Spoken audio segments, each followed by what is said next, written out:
und Zielgeraden landen werden. Dabei wird die Deutschlandflagge den Rennteilnehmer, deren 30. Jubiläum hier feiert, übergeben werden. Zum Ablauf dieses Sprunges einige Hintergrundinformationen. Die Maschine fliegt gegen den Wind über den Landeplatz. Es gibt in der Maschine einen Absetzer, der den Zeitpunkt bestimmt, wenn die Springer die Maschine verlassen. Im freien Fall erreichen die Fallschirmspringer eine Geschwindigkeit von ca. 200 Stundenkilometer, wenn sie auf dem Bau liegen.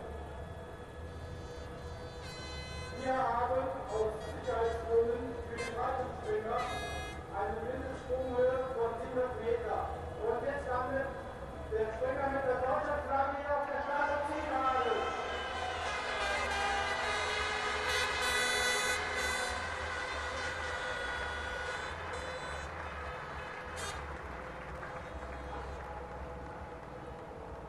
Nicht nur die Schuhmacherbrüder haben hier am Wochenende eine Gänsehaut. Und ich weiß, dass ihr auch mit eurem Herzblut bei diesem großen Preis dabei seid. Nein, auch die Fallschirmspringer haben vor so einer Kulisse und vor so einem Publikum auch eine gewisse Anspannung. Und auch die noch in der Luft sind, merken das. Und vielleicht jetzt noch mal einen kräftigen Applaus für die Springer, die noch in der Luft sind.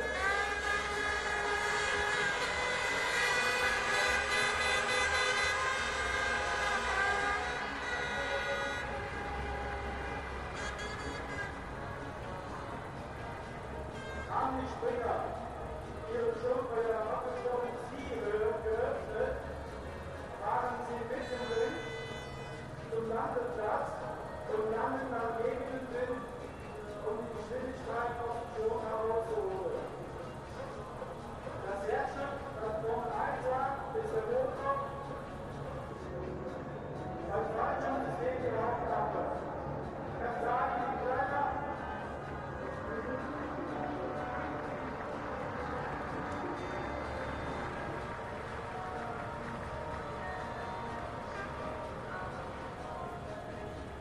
Und jetzt ist der letzte Springer im Endkonflikt, der Rettungsgruppe 9 sagt, ein fertiger Applaus bitte. Liebe Freunde, wir dürfen uns recht herzlich bei Ihnen für Ihre Aufmerksamkeit und tolle Unterstützung bedanken und übergeben jetzt wieder an die Rennveranstalter. Wir verabschieden uns von Ihnen mit einem Fallschirmspringer-Los. Glück ab, den vielleicht der eine oder andere von Ihnen demnächst gemeinsam mit uns einstimmen kann. Glück ab und viel Spaß für heute. Tschüss.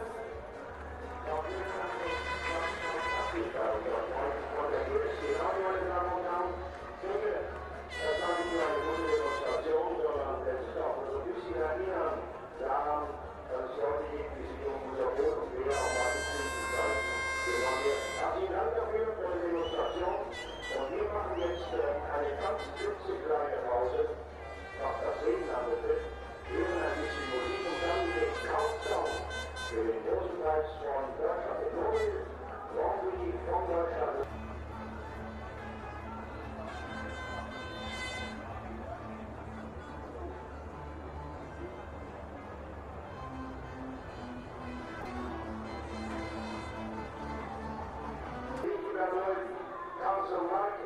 Luciano Brutti und Ricardo Zotta.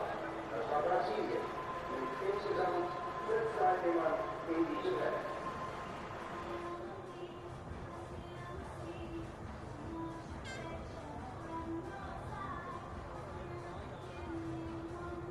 Kommen wir zur nächsten Nation. Electricity and telephone. Good afternoon. British sports fans will be pleased that there are no Australian drivers in the Grand Prix this afternoon. It'll be a nice change to be beaten by the Germans or the Colombians. Still, our boys will be perfectly at home with the weather. It's hot and sunny at Hockenheim this afternoon.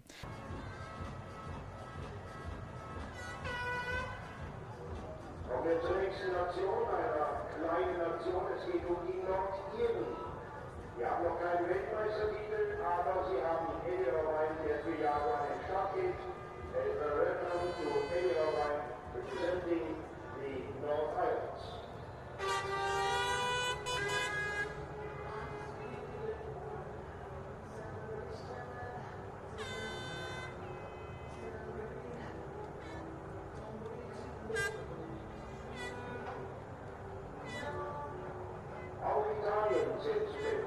Nationen im internationalen Motorsport.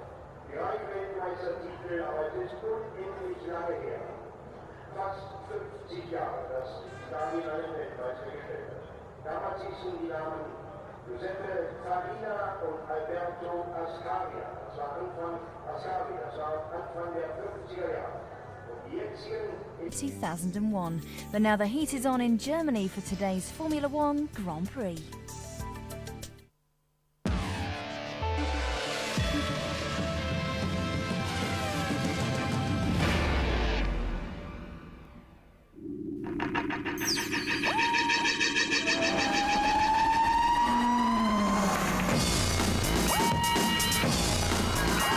Formula One on ITV in association with Texaco.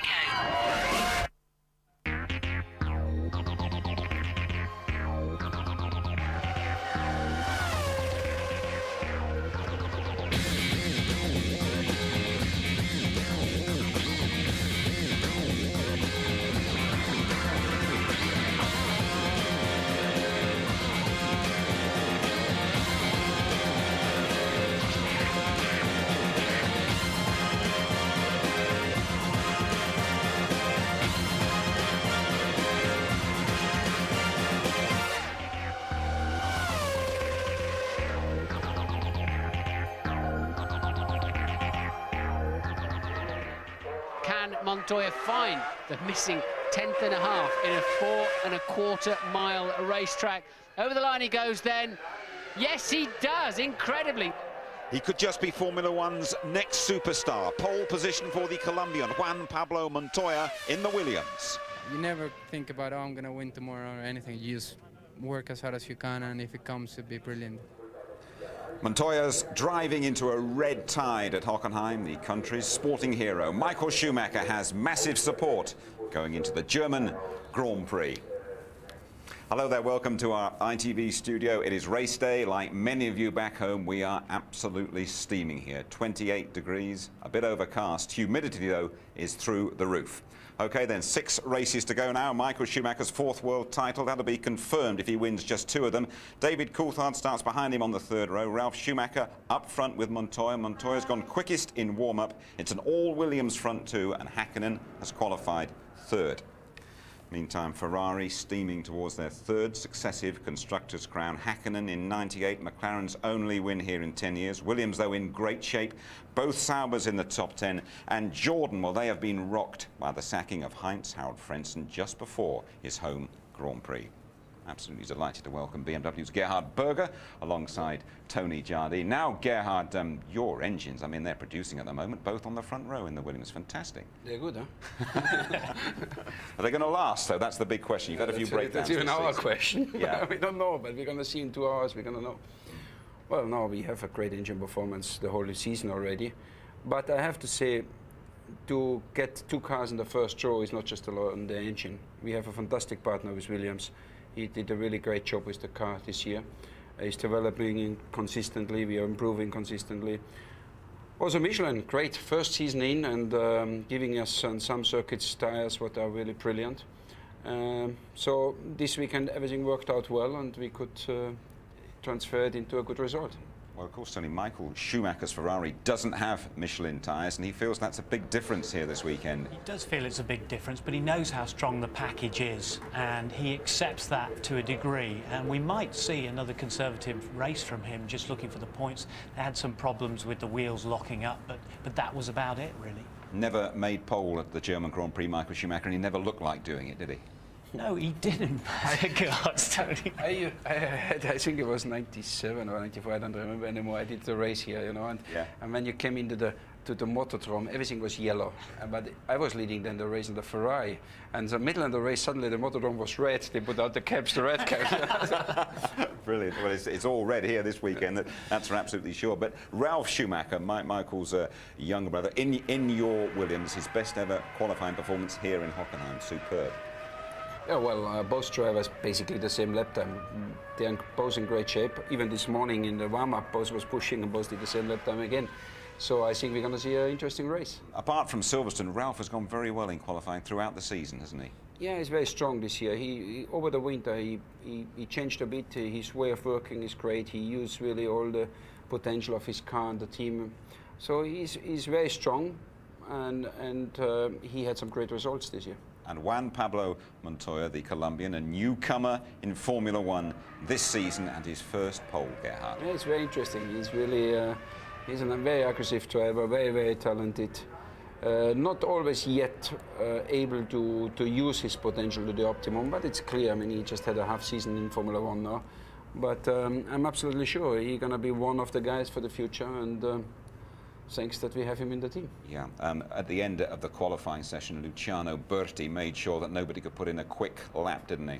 Yeah, the yellow flags came out and spoiled a few. It saved a few tyres for other people, but he has had a few scares this year, including throttles sticking open on that car in Monte Carlo when he went down the escape road. He made a mistake at the Jim Clark chicane, and he was trying to make up for it, but he tried too hard, and that was the result. OK, Tony, it is race 12 of F1 2001. Take us through the grid. Well, it's all BMW front row, the first one since '86. This fellow was on the front row alongside Teo Fabi, who was one of his teammates yonks ago. But we're going to see a great battle, hopefully, between these two BMW Williams teammates. We're really looking forward to that. Hakkinen still in the groove after his British Grand Prix win, and Michael Schumacher accepting the situation, but out for points, we feel today. Coulthard missed the Monza test through food poisoning. He's suffering. The car is oversteering. Top speed problems, said Barrichello. Now, there's the two Sauber drivers together. Raikkonen had problems getting the car over the curbs, but still done a great job. Della Rosa ahead of his teammate Irvine. Irvine was expecting 8th, 7th, something like that, but the car is improving nonetheless. The two popular Frenchmen alongside each other, Alesi and Panis. And then Zonta, he didn't do very well. He's down in 15th place alongside his South American teammate Berti, the one we saw crashing before. And then on the 9th row, the two Benetton drivers sharing the problems together and the row, Button and Fisichella, the two Arrows drivers together, and at the back, Fernando Alonso, now 20 years old, and Tarso Marquez. Now, Gerhard, what's it like when you're on pole for the first time, if you can remember that far back? Any particular problems does that pose? Well, especially in Montoya's case, he's very cool. I mean, he's been on several important races already on pole, so it's not really the first time for him. But in Formula One, yes, and of course, it's always a good position to start on pole, and I think you have a good chance to be first in first corner, and then it's already a great advantage to everyone else. One of his early problems this season, he was trying to over-impress. He told me he felt he was over-driving in those early races. I think he puts himself a bit too much under pressure. He wants to come into the game and be already in the first race the new superstar. But we all see that he has a great talent, and it's just a question when he's going to be ready to use it the whole time. So he over-driven sometimes the car this year. He did several mistakes, but he still showed a better potential than most of the other drivers I've ever seen before in the game. He wasn't driving, but he was a passenger in an RAF Tornado recently. I don't know if you know, RAF and Marham in Norfolk took him up.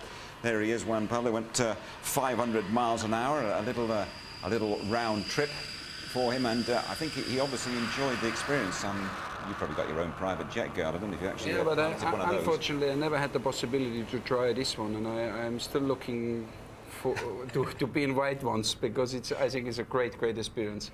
Well, knowing those fellas at RAF Marham, I think you probably get the invite in the post by tomorrow. Let's just have a look at what's going on in I'm going to inform you. in the Williams garage over there in your absence, and there we are with what just under or 3/4 of an hour or so to go to the race. Really is great to see Williams back at the sharp end of Formula One after a barren spell that must have seemed like an eternity to them. Don't forget that Ralf Schumacher's won a couple of races at Montreal and at Imola, but here at Hockenheim, Juan Pablo Montoya is the main man. Formula One's new sensation has finally done it. Montoya's delivered on the potential we saw at the start of the season with his first Formula One pole. It was a good lap, yeah. I was a bit down in Sector 2. And in the last lap, I got Sector 1 very similar to the first lap, and Sector 2 really pulled it together, and I was very pleased with that. While their speed is certainly there, Williams need to perfect their strategies. At Magny-Cours and at Silverstone, Juan Pablo's two-stop race was ruined by his teammate, a one-stopping Ralf Schumacher. Ralf couldn't get past Rubens Barrichello, and he refused to let Montoya through to have a go at the Ferrari. This despite the instructions of the team on the pit wall. So why did the strategies go astray? There's not a lot to explain about. I think do better ask Patrick. There was a short period out on the track where we felt that Juan's progress was being limited. And was it recommended to Ralph that he let Juan Pablo through? A reasonable suggestion was made that he might do so, but he said that he was in good shape and felt he could overpass Rubens anyway, so there's no serious friction about it. Some positive friction is happening within the Williams Michelin tyres.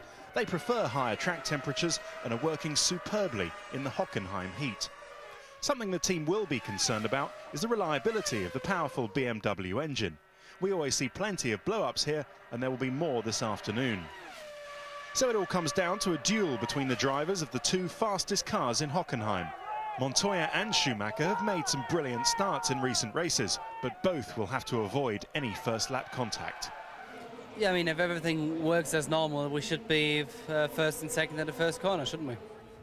But Tony, he will remember what happened to Michael Schumacher at that first corner here last year.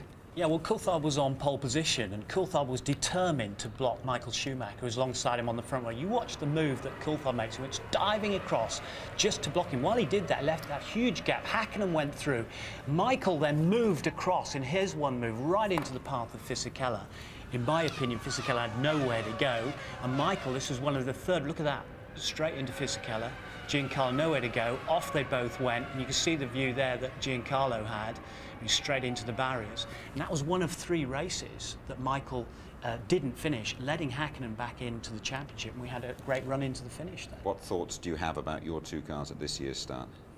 Well, of course, start is always a very critical moment, and I mean, what's happened here between Michael and another team, okay, that's racing accidents, but the dangerous one is always that your 2 cars have had this problem, but we've seen already before too. So, of course, we are sure that we have 2 intelligent drivers to get around the first corner. But perhaps 2 intelligent drivers who aren't the best of mates. No, they are not sharing the room yet, but they're talking each other, so it's okay. Yeah. Actually, we are not looking for the 2 best friends in Formula 1. We're looking for the 2 most competitive drivers, and we know from the past. If you remember back, Nigel Mansell and Nelson Piquet, you know, we know that's sometimes quite fun to watch. Yeah, but there are a couple of races that Juan Pablo might have felt he could have won if Ralph had let him through, and Patrick had sort of stammered a little bit when he was asked about whether orders given. Well, but the game works in a different way. It's not a game where the one says to the other one, come past me and go and win the race. Sure. I mean, Juan Pablo this morning before warm-up, absolutely super cool, wasn't he? I mean, he was wandering around with his Spanish girlfriend, Connie. Half an hour warm-up, and for 25 minutes, that was him, wasn't it? And then he goes out and, oh, it's all a bit dull, this, isn't it? But he went quickest in warm-up. Hey? Nice. But that's one-upmanship, Gerhard, isn't it? I mean, I have to say, Jean Pablo, for him, the pole position was very important because he was leaking a bit confidence. As he had some difficult races, Ralph been very strong, very close with the team because he's already several years in.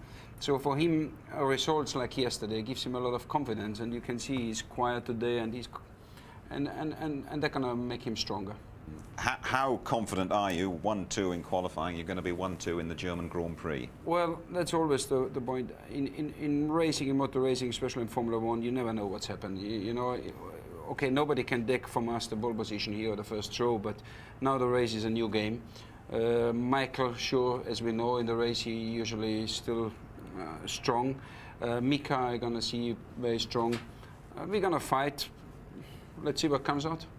Just finally, do you get the impression with Michael that he's going to be racing more for position than winning the race as he did at Silverstone? Yeah, definitely. I mean, he has a different agenda, and for him it's important to stay ahead of David and to collect some more points. It's clear.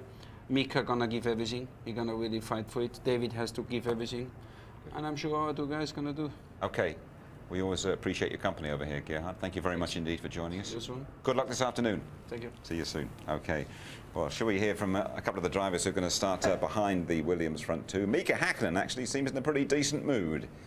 Really pleased. I think big thanks for the engineers, found it in good setup since from yesterday. They found really good things for the car, and you can see it. We were definitely best Bridgestone car out there, and I was happy. You know, I had a really good car to drive today.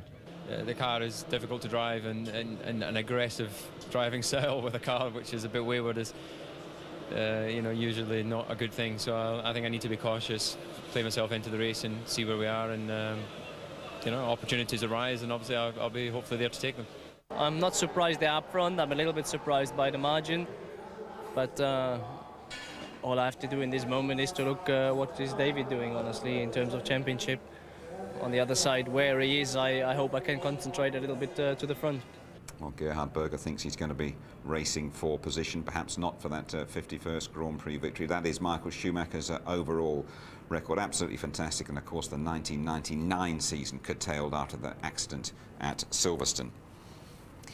So he's trying to match the Professor Alain Prost all-time record, 51 Grand Prix victories. By the way, win number 51 for the Frenchman. That was right here for Williams in '93. But Michael Schumacher has not prospered at Hockenheim. It's just one win in 8 starts. So then the world champion didn't get beyond the first corner last year. We still, though, saw a Ferrari triumph, and very emotional it was as well. Rubens Barrichello's first win in 124 starts. You are watching a sensational drive being completed with Rubens Barrichello from Sao Paulo, Brazil, winning for Ferrari, and he's done it! Superb! Rubens, when you look out on the Hockenheim circuit, does it bring back some happy memories for you? Oh, I tell you, I mean, my first run on Friday was the lap after the last lap last year, and it was fantastic, a fantastic feeling. I mean, just to look at the numbers and to look at, you know, previous winners, you see all the big names, and I'm there. It really was your finest hour, wasn't it? It was the best moment of my life. I mean, it was a pity that my family wasn't here, because I wish on the podium that I could send a message to them. I think I did, because I couldn't stop crying. I had such a difficult time in between, you know, the death of Ayrton and the times where people didn't believe on my, you know, my driving, and then I had to start all over again on stewards, and, you know, I'm a Ferrari driver and I won the race the way I wanted to win. I mean, coming from the back, nobody gave me anything. I just won it. So it was such a moment. I bet you still watch the video, don't you? 15 times, and I cannot still. I still cry. That's the most amazing thing. When you still watch it? I see it so many times, and I say, okay, this time I'll be okay, and then oh.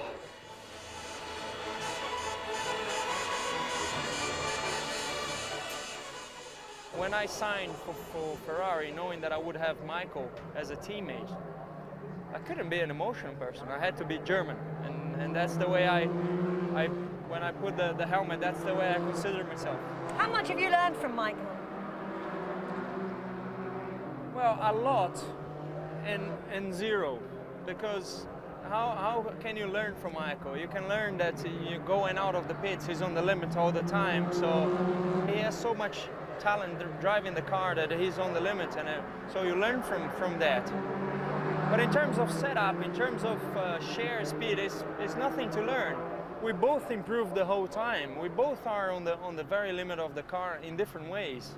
The team is so geared around him. Do you sometimes get fed up with playing second fiddle? I don't consider myself being a number 2, but everything is around him. You know, sometimes the meeting just goes surrounding him, and I take my chair and I sit in there instead of saying, hey, here's Rubens. But that's how it goes in Ferrari, and that's mentally I'm getting more stronger, more, because I feel that one time is going to be my chance. So life is quite sweet for Rubens Barrichello at the moment. Yeah, I feel so. I mean, I'm driving the best I can, and I'm sure it's going. I'm putting my head on the pillow and I'm sleeping, so that's the most important thing. He's keeping okay. He blubs when he watches the video. I mean, F1 has got a heart. Oh, he has. He's a wonderful bloke, and he can go into floods of tears. You've always got to have the wet weather tyres ready for him. But, you know, he's a super bloke. He started off the year quite aggressively. and he didn't get anywhere. You know, he was crashing, he got into trouble with the team. He's been re-signed, he's a lot happier now. But in his heart of hearts, he knows he's number 2, as you say, like on his... How does that work? He says, well, I'm not really number 2, but Ferrari, whenever he does interviews, they go, there's your hat, Rubens, and by the way, it's got a big 2 on the top.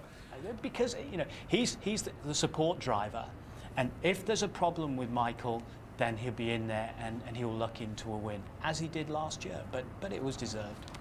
Well, last year Barrichello won after starting 18th on the grid. He is 6th this afternoon. Hockenheim, always a compromise between the 210-mile-an-hour straights and picking your way around the stadium complex. A flying lap now with Barrichello and Martin Brundle. Hold tight, you're about to average nearly 150 miles an hour with Barrichello onto the pit straight, tightens his seatbelt slightly, up to 180 miles an hour before turn 1. Bumpy on the way, and do not hit that curb on the right. Sweep as wide as you dare through the exit and heading out into the country. Don't look wide, don't look up, don't look at those trees, pretend they're not there. You're doing over 210 miles an hour. Take a line with as little bumps as possible and choose a braking point down into that first chicane. There it is now, just 70 miles an hour through the slowest part. Lean on the curbs, especially on the way out. Now, you're going to build up 7th gear again, well over 210 miles an hour before that second chicane. Barrichello with a little green light just flashing on the dashboard to say change gear, does so finally. You're into a cul-de-sac. Look for the little curb on the right-hand side. Calm and tidy through the first part, on the throttle hard through the second and final part, over 130 miles an hour already. Sweep wide. Take the nice, easy line, bring the car over to the right-hand side, ready for that third chicane, over 210 again. Advertising hoardings on the right. Choose a braking point, there it is now, and launch across the curbs. Anything you can find, curb, green concrete, anything to keep some forward motion going. Stay on the right-hand side, it's much, much less bumpy down there, over 200 miles an hour this time, heading towards the stadium. The first part is the Ajip curve, 4th gear, 105 miles an hour. Always surprises you, the car sliding slightly wide. Now you're in the amphitheatre at the final part of the lap. Sachs curve, 160 down to just 55. Barrichello correcting the back end of the car as he applies the horsepower. Short shift through the small chicane to keep the wheel spin down. Now Sud curve 1, 80 miles an hour, up to 120. Back down to 80 miles an hour again. Not as fast as it looks, and then over the start-finish line now. What a ride around the quickest circuit we've visited so far. Well, Barrichello and Martin used to be colleagues at Jordan, and their old team caused quite a stir when out of the blue, Heinz-Harald Frentzen, the most successful driver ever, was dismissed in the week before his home race. And Jordan and Heinz-Harald Frentzen win. The happy days of '99 long forgotten. Heinz-Harald Frentzen sacked from his job just 2 days before his home Grand Prix. His replacement, the less experienced Ricardo Zonta. The news stunned the F1 world. Clearly this season, despite the fact that there were occasions where we qualified particularly well, we were not able to maximise some of the opportunities that were presented to us.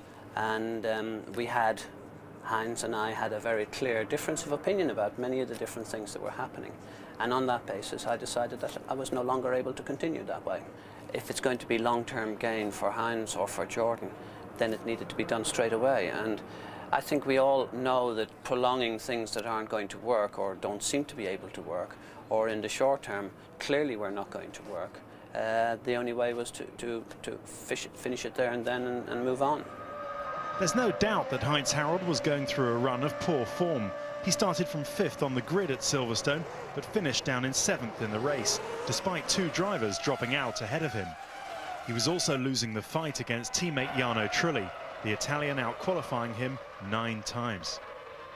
The only word from Heinz-Harald himself has been this statement. In it, he says he contests the reasons given for his termination in their entirety.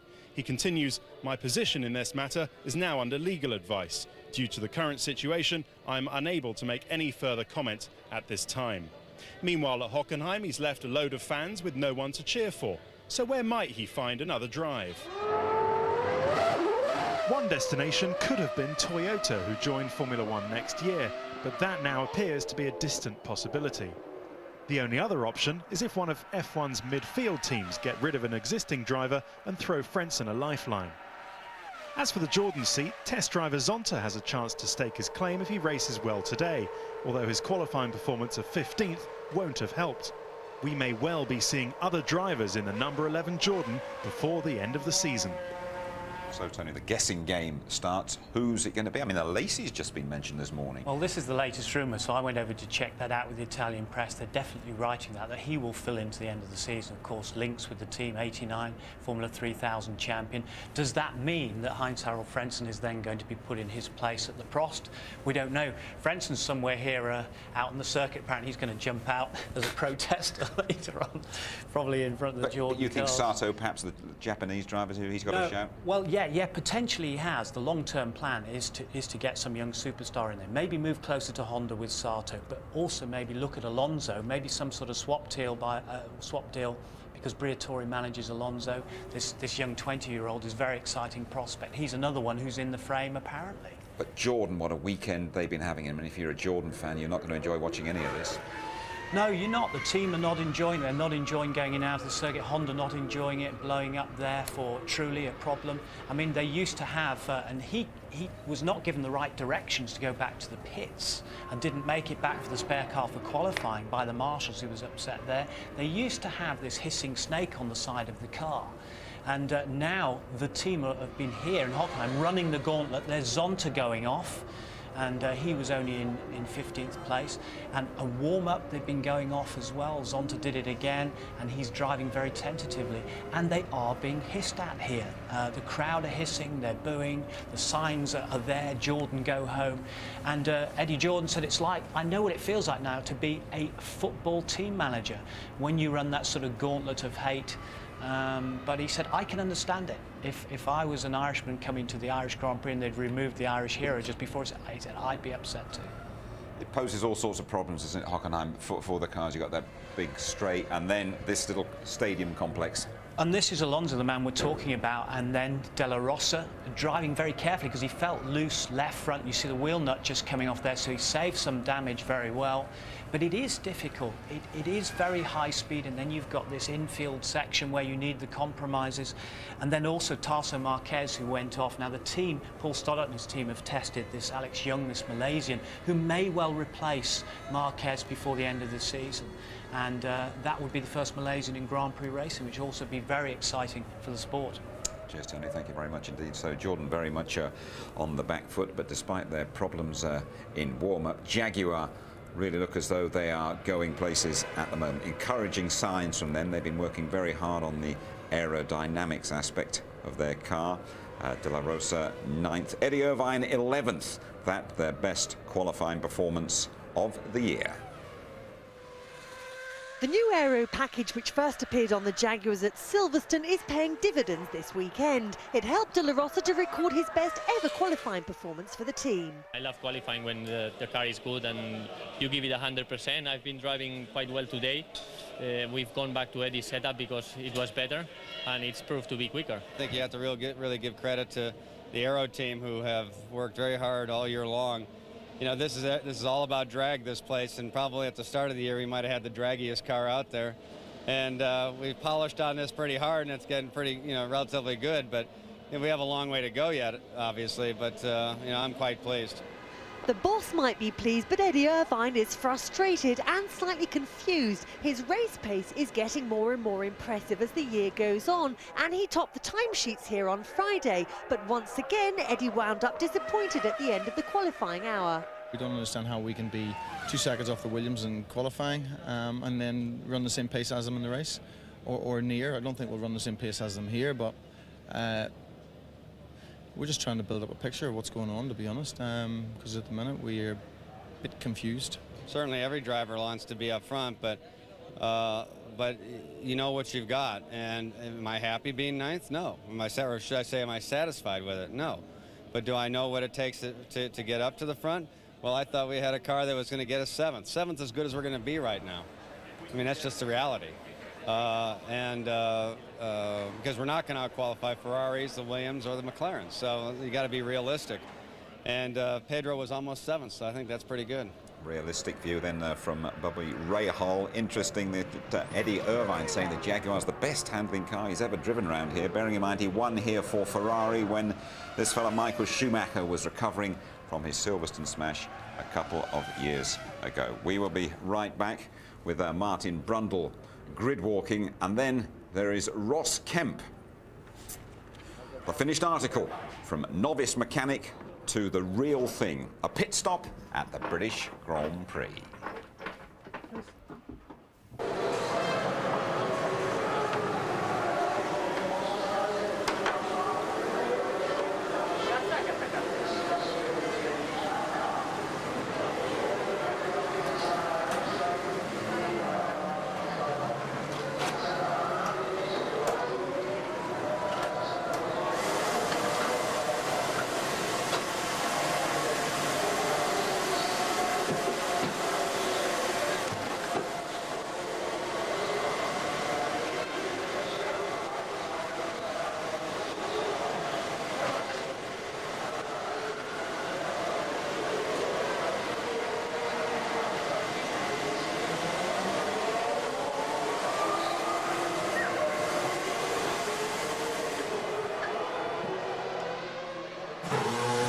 Tom Walkinshaw, yesterday you announced that Arrows will have Cosworth engines for two... Wait a second. We're just going to wait while Jos Verstappen comes out the garage. Back to you, Tom. Yesterday it was announced that you have Cosworth engines for Arrows next year. What can you tell us about the deal? It sounds good. Oh, well, obviously, we just what you've said, we've got the same spec of engine as in the factory Jaguar. We're very happy about that. It's a really good engine, and I think that'll make a big difference to the team. Obviously, with Cosworth, there will be an ongoing development program through the season. Was that one of the most attractive features? Well, I think that the Cosworth engine is probably one of the best three engines in Formula One at the moment. So it brings with a whole host of advantages. You know, it's light, it runs hot, got a lot of power, and of course you've got a major manufacturer behind it constantly developing it. So these are all good things. Good stuff. Thanks very much, Tom.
On 17, please, Nigel.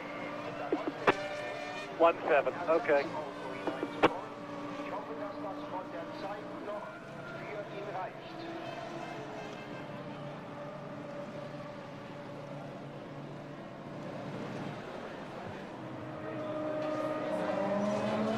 Then 211.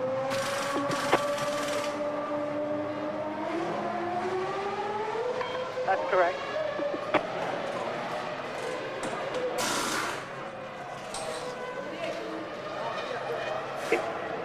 We have 5 minutes to get him out the pit lane.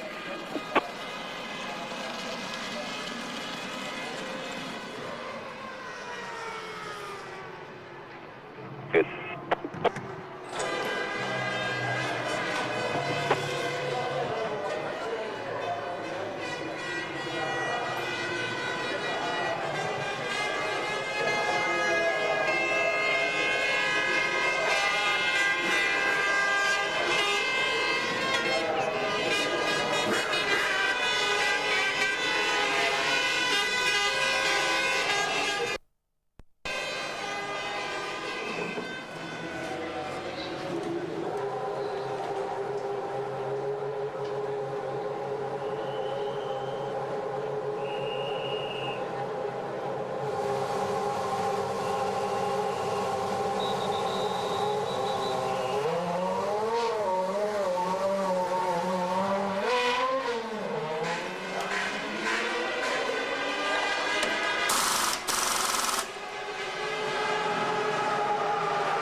Paul Stoddart, we've just seen Fernando Alonso's car pushed off, having had a fire.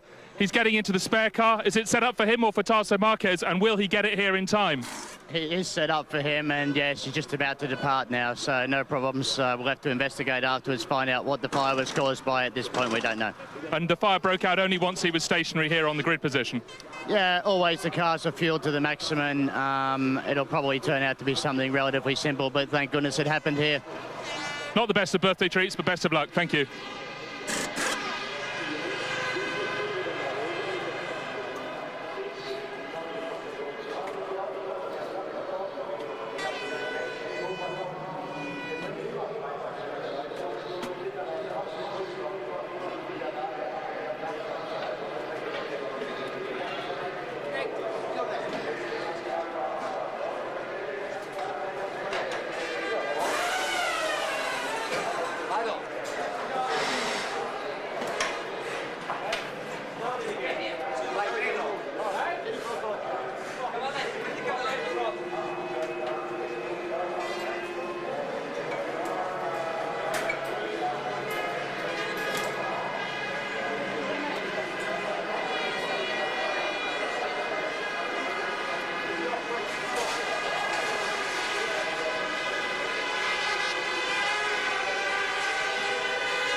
In the race, and another German as well.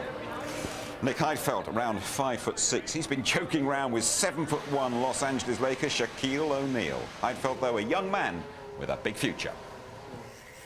With one less German driver on the grid, even more attention has been focused on Nick Heidfeld this weekend.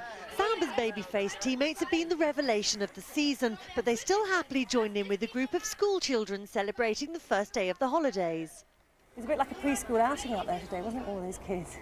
Yeah, but normally I like to do this kind of things with children because they enjoy it so much. You see their eyes sparkling if they get a signature, and it's really fun. Did you always want to be a Grand Prix driver? Yeah, I think from when I started, when I was 8 or 9 years old in karting, I dreamt of being a Formula 1 driver. Why did you get into karting in the first place then? My father loved motor racing, and I also started with motocross when I was 5 years old. Then I stopped 2 years after because it was a bit dangerous. And then we always wanted to go to a rental car, but I wasn't allowed to drive anywhere because I was too small. And then first time at the Nürburgring, I was allowed to drive. I had two tires in the back and just reached the pedals. And then my father told me to follow him, and he was a bit too slow, and then I overtook him. And then we tried it on some other circuits, and then after a couple of weeks we bought our own kart, and that's how it started. Is your father still and your family still involved in your career? Well, not so much anymore now, but definitely they were very, very important. Because if you start karting with 8 or 9 years, you need a family to support you. And, it was a hobby for him as it was a hobby for my brother and me, karting. He was a mechanic, and he did the catering and all that stuff, and he really liked that. Do they come along to the races? Not each race, but sometimes, yeah. But your girlfriend comes to a lot of the races? Yeah, also not to all of them. She wasn't there at the beginning of the year because the team didn't want it to happen. And what was that all about? Yeah, that was a bit strange. I mean, the media made a bit of a different story out of it. They said that we were forbidden to have sex before the race, but basically Peter just didn't want us to be disturbed for the first couple of races because it was a new team and all this stuff, but now it's fine. How'd you get on with Kimi? It's okay. He's a very tough competitor, but we are pushing each other. I think we have a normal kind of relationship. What's normal? We are not the best friends, I think, but we also don't have any problems. You seem as though you get on quite well. You're quite relaxed in each other's company. Yeah, it's fine. I never had big problems with any teammate so far, and I think away from the circuit it's a bit easier for both of us because we are not fighting so hard, and we can have some fun together. Heidfeld can have some fun from the fourth row. You're going to have some fun now, Martin, from pole position. Hello, everybody. Welcome to the grid here in Germany. What do you want to know? Well, I guess you want to know, can these Williams stay ahead of the pack? I'm going to try and go over to our man Juan Pablo. Last time we went to speak to him on the grid, he blanked us completely. Let's have another try. I don't blame him, because it's like, you know, stepping up to Beckham just before he's about to take a penalty and asking him for an interview. But anyway, we'll give it a try. Juan Pablo, how does it feel? Congratulations on your first Formula One pole. How's it feeling? Pues Martin, estoy muy contento. Yo creo que las cosas se dieron muy bien y pues no sé. What do you think of that? Sí, es muy bien. Gracias, gracias para todo. And in English, you know, in your own language? No, I think it's really good. I'm really happy. The car worked really well. And, you know, we have to wait and see what happens. You know, hopefully we make a good start. We'll play from there. All right, so what's going through your mind then right now, apart from having to talk to me, which is a nuisance? What, you know, what's really in your mind? Tell the viewers. Well, nothing much, really. Just wait and see what happens. You know, there's nothing you can do about it. You know, what's going to happen is going to happen. You can't change it, so just get on with it. I mean, really cool. You seem almost bored. You seem like, oh, come on, let's get rid of all this rubbish and get on with the game. You know, it's a lot of waiting here, but I think it's going to be quite a good race. I think Ralph and myself will look very competitive, and, you know, we'll see how we compare with everybody else. So can you race, Ralph, today? What's the team said to you? What has Sir Frank said to you? There's no rules or team order or anything. Just go for it, both of us. So you got all the German crowd here sort of, you know, watching, and you've got to beat the two Schumacher brothers, and the McLarens look reasonably strong in the warm-up. Yeah, they look quite good, so I have to wait and see what, you know, on race field, what everybody's going to have. You were super cool this morning. You only intended to drive 7 minutes of the warm-up, yeah? Yeah, that's what we needed to do, and, you know, we want to save the car for the rest as much as we can. So is there something a little bit on the limit then? Is there something that can concern you a bit? No, you know, we had last race, we had some problems, but we decided just to go as safe as we can. We don't really think nothing's going to happen, but, you know, more laps you save, more laps you'll do in the race. All right, thanks for talking to us. Really appreciate your time. Let's wander along and see. There's this really enormously tall geezer I'd like to talk to. Shaquille O'Neal. Apparently, I'm hearing he's absolutely right to the back of the grid. I've got a minute or so left, I'm hearing in my headphones. So if I can find him, I will, if we trip over somebody else on the way. But I've been dying to talk to him all weekend. I haven't managed to catch up with him. He's apparently down by Eddie Irvine's car, who's quite a long way back on the grid. Let's head down there, shall we? Might as well have a little trot. Keeps us fit, doesn't it? So the big story then, Michael Schumacher only fourth on the grid. Can Ferrari make it a hat-trick? They've won here with Irvine. They won here with Barrichello last year. Amazingly not with Michael Schumacher, but he didn't look great in the warm-up this morning either. They've got to chase those Williams. I know they've all taken a lot of wing off. McLaren taken 6 kilometers per hour of wing off, trying to stay with those Williams, BMW. I'm going to get pulped if I go and interrupt this guy. Shaquille, is it possible to have a quick chat live? Yeah, well, the boss is sort of normally up for it as well. It's ITV. ITV, you know, like we're live here. How's it going? I'm doing pretty good. I'm just here to meet the world's best racers. Yeah, well, you've been voted MVP in the States. You're like the world champion of basketball, yeah? Yes, I am. I won my second title. I'm here today to watch the world's best racers. Yeah, and so do you think you get paid more than these guys? Actually, I'm not sure, but they do it for fun. I do it for fun. We all do it for fun. I'm just here to have a good time. And I talk about my new album, Shaq O'Neal Presents Super Friends, and my new book that'll be released in Germany. It's called Shaq Talks Back. Excellent. Well, it's good to talk to you. I've got it. I can't hardly reach. My arm's shaking out. Bernie, are you going to have a quick word with us, or are you on a mission? What do you mean you're coming back? I'm live. No, I've got to be my brother. You got it. Your new best friend? No, he's my brother. He's a part of the family. Yeah. Exactly a twin, but. You were born a few hours apart, or a few months apart. But he's a big guy. It's unbelievable. I'm dying to get a shot of you and him standing side by side. Look, that's got to be the shot. That's the shot we've been looking for all weekend. That is really sweet. We're going back to the studio. Thanks for talking to us. Great stuff, Martin. Well done. Bernie and his brother, Shaq, Juan Pablo Montoya, the pole sitter, winding him up with a spot of Spanish as well. Great stuff from Martin Brundle. Grid walking. Do not go away. The German Grand Prix is about to come to the boil.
a little bit, Alex.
It's race 12 of the championship, the German Grand Prix at Hockenheim. Louise Gooden and Ted Kravitz are the ITV F1 pit crew. In the commentary box, the lightning quick Martin Brundle and James. Good afternoon to James Allen. Thank you very much, Jim. Hello, everyone back in the UK. Well, this championship may not be over, but there's no doubt the fat lady has fully warmed up her tonsils. Michael Schumacher can afford to drive for points in the remaining 6 races, while David Coulthard has to win today. And for the rest of the season, really, it's a very tall order for the Scotsman. But Ferrari aren't painting the town red just yet. This weekend, they've been hit by a blue and white blitz. BMW Williams have dominated qualifying, grabbing the front row with almost an indecent margin of 0.7 of a second over their nearest challenger, Mika Häkkinen, Schumacher in 4th place. But the key question this afternoon will be, can the season's most unreliable team, Williams BMW, with only 8 finishes from 22 starts, can they keep the pace up and make it to the finish? In qualifying, the monstrous 850 horsepower BMW engine and the wide Michelin front tyres gave them the edge. But will the race be a different story? And isn't it nice to have a new driver on pole position? Pole sitter Juan Pablo Montoya. He doesn't care for reputations, and he has no qualms about taking on the Schumacher brothers mano a mano, as he would put it. Ralf Schumacher was unlucky yesterday in qualifying, and he has a burning desire to put this young Colombian upstart in his place. You can see there the Minardi, I think it was, being pushed down the pit lane. Fernando Alonso will start this race from the pit lane. He caught fire on the starting grid. In front of the 100,000 German fans then, Ralf Schumacher wants to put this guy fully back in his place. Williams have grabbed the headlines so far, but as Martin was saying on the grid, McLaren are looking very strong. It was very close this morning in the warm-up, just 1/10 of a second separating the top 4 cars, Ralf Schumacher, Montoya, David Coulthard and Michael Schumacher. And Martin, it's really going to come down this afternoon, I think, to strategy and reliability, isn't it? I think clearly the fact that the Williams drivers sat out a lot of the warm-up and Ralf Schumacher choosing to do most of his mileage in the spare car. I think there's no doubt about it that BMW engine, I think they rev a little bit higher with that. I'm led to believe they do about 400 kilometers before they virtually throw the engines away, 250 miles, so they want to minimize the mileage on that engine this morning. Suggests to me there's a slight Achilles heel there. They did have some engine failures in testing at Monza recently, which is a similar style of racetrack, of course. And I'm led to believe the Ferrari engine and the Mercedes-Benz engine can do well over 500 kilometers before they have to pull them apart and throw a lot of bits away. So quite clearly reliability could play an issue. That's Marquez you see in the pit lane. Of course, Alonso was the car that caught fire, so that means we've got no Minardis at all on the grid, Martin. Just looking down, you can see the back row of the grid is in fact just Arrows's. Both Minardis in the pit lane. Alonso will start, Marquez clearly won't. I wonder if they've given Alonso Marquez's car. I don't know whether their spare car is absolutely ready to go or what, but just a thought went through my mind as I saw Marquez getting out of what appeared to be a healthy car. It was certainly parked on the grid. That's a good thought, Martin. Definitely a good thought. The spare was set up for Alonso this weekend, but maybe there was a problem with it. They quite often do a sighter lap just on the parade laps, the 15 minutes before they form up on the grid. The lead driver will put a lap or two on the spare car, but we don't know what the situation was with Minardi. Tyre blankets coming off then. Those are the tyres that Coulthard has been complaining about this weekend. The Bridgestone tyres didn't work out for him yesterday, but they were fine for Michael Schumacher and the other runners. Coulthard having a particular problem in qualifying yesterday, which deposited him down into 5th place. Big Mexican wave then from this 100,000 strong German crowd. I remember when I started in Formula 1 11 years ago, you could see plenty of spaces in the grandstands. But ever since Michael Schumacher's arrival, you can't even get a grandstand ticket 2 years in advance. That's how popular this sport has become in this country. They want to see the Schumacher brothers triumphant again today. Will they? Well, we're going to find out in a little over an hour and a half's time. It's incredibly exciting here. Wonderful atmosphere. The humidity has really grown. It's quite moist out there. Temperature in the air 28 degrees, not quite as warm as it was yesterday, but still plenty warm enough for a motor race. Track temperature's not too high though, James, really, certainly not as high as we saw in qualifying yesterday, and this is a track that doesn't absorb the heat like some of the others. You'll see it's lighter in colour. Ron Dennis was talking to me about this morning, saying it's a lighter texture in colour and it doesn't soak up the temperature, and I don't think that's going to play a big factor this afternoon. We understand that they're cleaning up Alonso's car that caught fire on the grid, and Marquez is going into that, so maybe they've given Alonso the healthier car. Team tactics, understandably, Alonso tends to be faster than Marquez, so I can understand why Paul Stoddart would do that if that is indeed what he's done. Maybe they had another technical problem, but a beautiful sight then as the cars head out into the forest. This is such a narrow track, James. Really does feel narrow in a Formula 1 car over 200 miles an hour. Because it's bumpy, you can't run side by side very closely with another car without feeling that you're going to, you know, touch at some point quite easily. And then there's very much a desperately late braking points and threading one by one through these tight chicanes. I was interested to hear what you were saying on the grid about taking the wing off. Some of the cars have taken the wing off. They want to go faster in a straight line. Clearly overtaking today the absolute priority. I think the only chance that McLaren have got of beating Williams today is to try and get track position, basically, and that's to be faster down the straight. If they don't do it quite early on in the process, then their rear tyres will start to fade, I believe, because the car slides around a lot more in the corners with less downforce. Remember, these cars are like aeroplane wings upside down. The wing is pushing the car into the racetrack. Take away some of that wing, you take away some drag, you go faster in the straight lines, but you struggle in the corners to really maximise and get all the grip you need. A real festival of colour here in the stadium section. There's Ferrari's master strategist, Ross Brawn. And there is the Williams team. Sam Michael with his back to you. He's the main strategist. Patrick Head on the right there. Interesting that they're in heated discussion about something.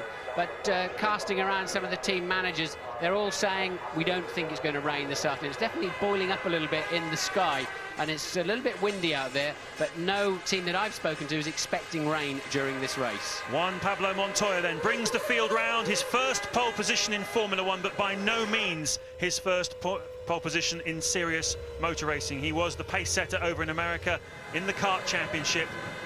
Won 10 races over there, of course, won the very prestigious Indianapolis 500 last year. Chip Ganassi's team. His teammate, though, Ralf Schumacher, he has 1 pole to his credit so far this season. He's alongside him. First Williams front row for almost 4 years. A fantastic sight. Hakkinen behind him, and Michael Schumacher as well, and Coulthard. Tremendous excitement into the first corner. Remember what happened last year, of course. Michael Schumacher, you saw pressing a button on the steering wheel. That is part of quite a lengthy process he has to activate his launch, his automatic start control. And there are the 2 Minardis lining up, coming out of the pit lane. So it's going to be an all-action start, no doubt, into this fast first corner. 110 miles an hour in normal circumstances. 3 lights, 4 lights, 5 lights. You know what happens next. Go! Great start by Montoya, but Ralf Schumacher's away well as also alongside him into the first corner, and one of the Ferraris has been left behind. It's Rubens Barrichello. No, it's Michael Massive Schumacher. accident. Luciano Berti rolls it. Luciano Berti got tangled up in a huge roll. That's sure to bring out the red flag, Martin. I think it'll have to be. It's Michael got away slowly and then just did not accelerate properly at all as Rubens Barrichello is up the inside, and there is the damage. Once again, Michael Schumacher out of this race in the first corner, but the car parked absolutely in the middle of the racetrack. Surely they will red flag it. The safety car is standing by, it says on the computer. That's obvious. Will they be able to control this race? It's a long lap here, of course, James. 1:40 or so before they're going to get round to this part of the racetrack. So it's a Williams 1-2, and Barrichello up into 3rd place, past Hakkinen, as one of the Saubers has a go at passing. He'll get a penalty for that if he does not yield back to David Coulthard. The Sauber must let Coulthard back through. Berti then, unsighted, did not see the slow Ferrari ahead of him and just launched off the back of it. And the Ferrari and the emergency vehicle still right in the middle of the track, just towing now.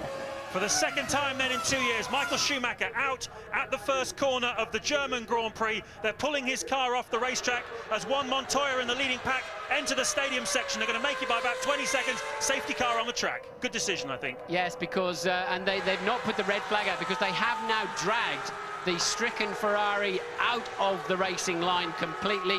The safety car will pick them up. That is more than anything to enable them to clear up the inevitable carbon fibre debris that I can see all over the racetrack. Well, Michael Schumacher, of course, will have some feelings about this. He might think this race possibly should have been stopped, should have given him a chance to get back into the pits, to get into his spare car and start the race all over again. But just look at this debris. Carbon fibre, it's enormously sharp, very light material, but pick it up in your tyres and it'll just put a little slice in them, which when you're going at 220 miles an hour down the straight, tyre could let go at any time. Yeah, that's critical here.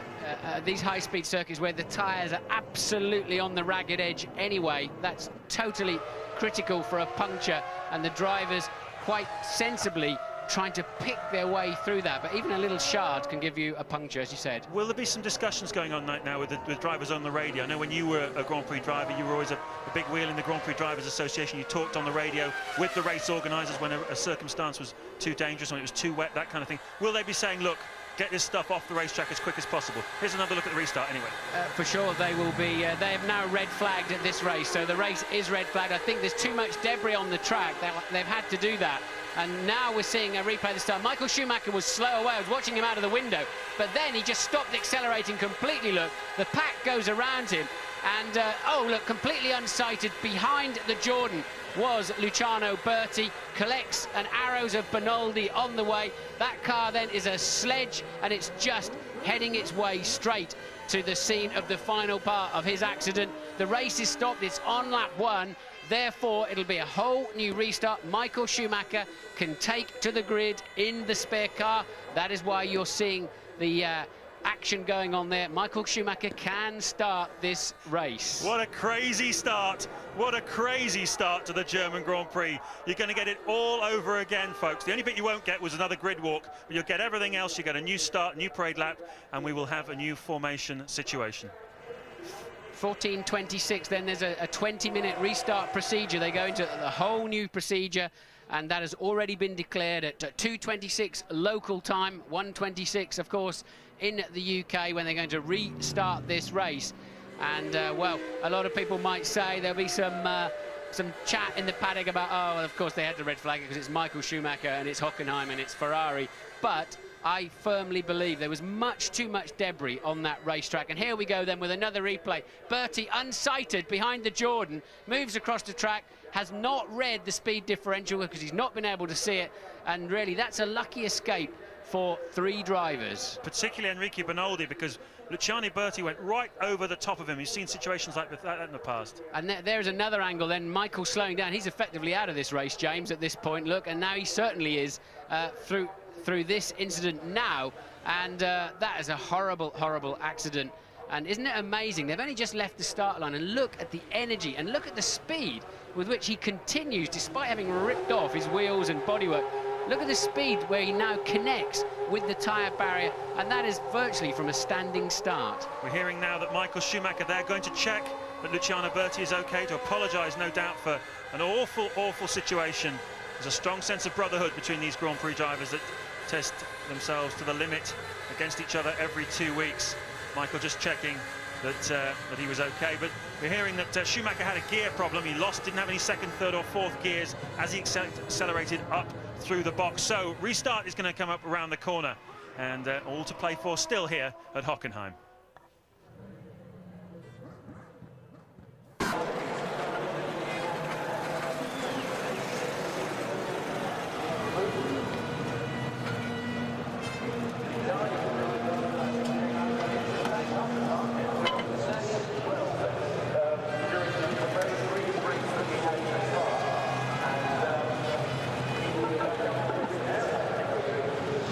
Okay, Sam, thanks.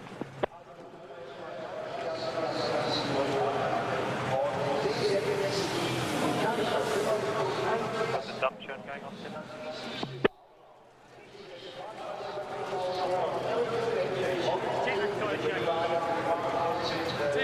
Sure you have, but if you can make sure the fans get in there so we get a through flow of air as soon as possible. Yeah, fans are in, Patrick.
It's just gone 11 minutes past 2 here in central Germany, and we should be watching a Grand Prix underway, but as a result of a major accident into the first corner at the original start, we have a red flag, and the race will start in another 15 minutes time. So we're going back to the formation on the grid. All the cars are there, and there is Michael Schumacher, who has now got into the spare car. He was involved in the incident with Luciano Berti into turn 1, and here is the truck just sweeping up the bits of carbon fibre debris, which of course is so potentially damaging to the tyres on the cars. It was a good decision, I think, to stop the race, but really there's Hakkinen and David Coulthard have a discussion. Really, one wonders whether or not they mightn't have red flagged it a little bit earlier even. Ted Kravitz, what can you tell us? Yeah, James, I'm down here back on the grid. Of course, some of us can get back onto the pit wall. I'm right opposite Michael's car. There is a calm sense of, all right, let's just do it one more time. It is an incredible let-off for Schumacher. It was looking terrible for his World Championship hopes, not that they were that bad anyway, but it was looking just the thing for David Coulthard. However, he now is into the spare. He looks calm. I mean, he's not, you know, gesticulating around or anything. He's okay. The losers here, though, I think, James, are all the other cars, the McLarens and the Williams. They've already been through the stresses of a start. Schumacher is effectively in a new car. That's an important point, but there is enough time with this 20-minute gap, this set procedure that all of the team managers know very, very well. They keep a little piece of laminated paper in their pocket with the exact procedure to go through this again. Rubens Barrichello will be disappointed with that restart. He was up from 6th on the grid to 3rd already. Had a wonderful start, did Rubens Barrichello, and a very calm Montoya. And this is the time when Grand Prix drivers really earn their money, James, when you know, it sorts out those that can keep their head in the heat of the moment and those that can't, and you're just hanging around, just keeping your pulse down, breathing normally, a little reset button in your head, and okay, it's a start of yet another Grand Prix, no problem. What about when you've been up in the air, rolling through the air? I'm thinking back, of course, to the Australian Grand Prix '96 when you did that in the Jordan, and barrel rolling into that corner, running back to get into the spare car. Can you really just flick a switch and say, right, new start, I've forgotten everything that just happened to me, I've forgotten rolling through the air at over 100 miles an hour? Absolutely. You're here to race. You've spent 3 days now getting ready for this Grand Prix, plus pre-race testing and all of the other aspects of coming to this, the 2001 German Grand Prix. And if you can race, if you can get into the spare car, that's all you're thinking about. There's nothing else enters your mind at all. A lot of work there going on down on David Coulthard's car. Quite furious discussions at the front. They've got the opportunity, of course, just to make any last-minute changes, things that they perhaps wish they'd done on the grid first time round. And they're a well-oiled operation, the McLaren team, as are most of the teams in this field. Formula One, the level standard of professionalism really has gone through the roof in the last few years. But it's a slightly more sparse grid we're looking at. There's Peter Sauber on the left and his young protege Nick Heidfeld. Another outstanding qualifying performance by the Sauber team. They really are very strong. About to announce that they're going to have the Ferrari engines for another 2 years, which really is the cornerstone of their competitiveness, I reckon.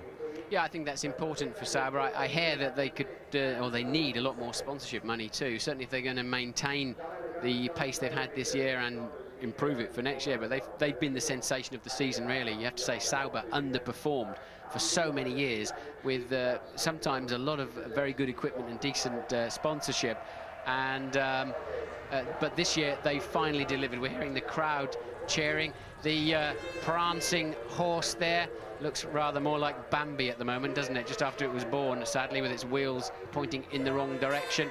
But other winners then in all of this, of course, are the Minardi team. They can now once again go to the back of the grid and hope that they don't catch fire this time around, and they can start the race proper instead of starting from the pit lane. Wouldn't make a huge amount of difference to them because they were on the back of the grid anyway. Yes, the two Minardis are now on the grid where they should be. There's Pedro de la Rosa. Out-qualified Eddie Irvine this weekend. That was an important milestone for him, the Jaguar team. Irvine really has had the upper hand throughout the season, but de la Rosa this time round just getting the edge, and that will have done his confidence a power of good. So Luciano Berti has made it out of the pit lane just with about 40 seconds to go. He's made it out of the pit lane in the Prost. The guy, of course, that was upside, well, not quite upside down, but flying through the air. So he should, we think, be making his way around the back of the track now. And he will arrive on the grid with plenty of time to spare. And of course, when we go again, it'll be exactly the same procedure. There is Luciano Berti, who says Grand Prix drivers are made of anything other than the hardest of steel. Coming round, just making it out, as Martin was saying, in time to get onto the grid. And this is a good moment, I think, as Luciano Berti comes round to take up the grid. Juan Montoya, of course, sitting on pole. Ralf Schumacher alongside him. A good moment before the restart to take a quick break.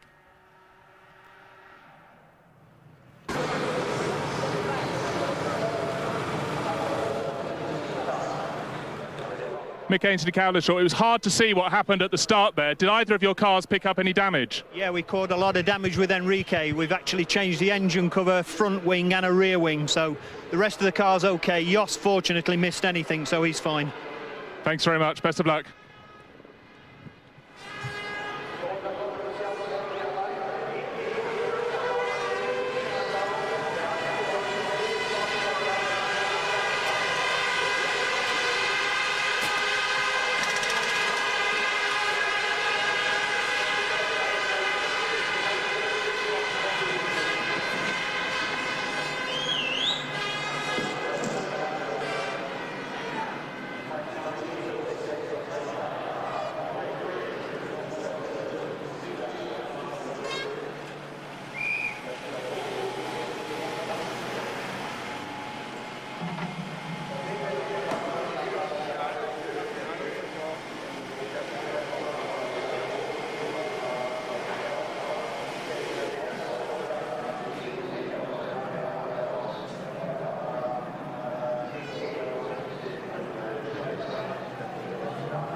It's the German Grand Prix. The restart will be going off in about 6 or 7 minutes' time.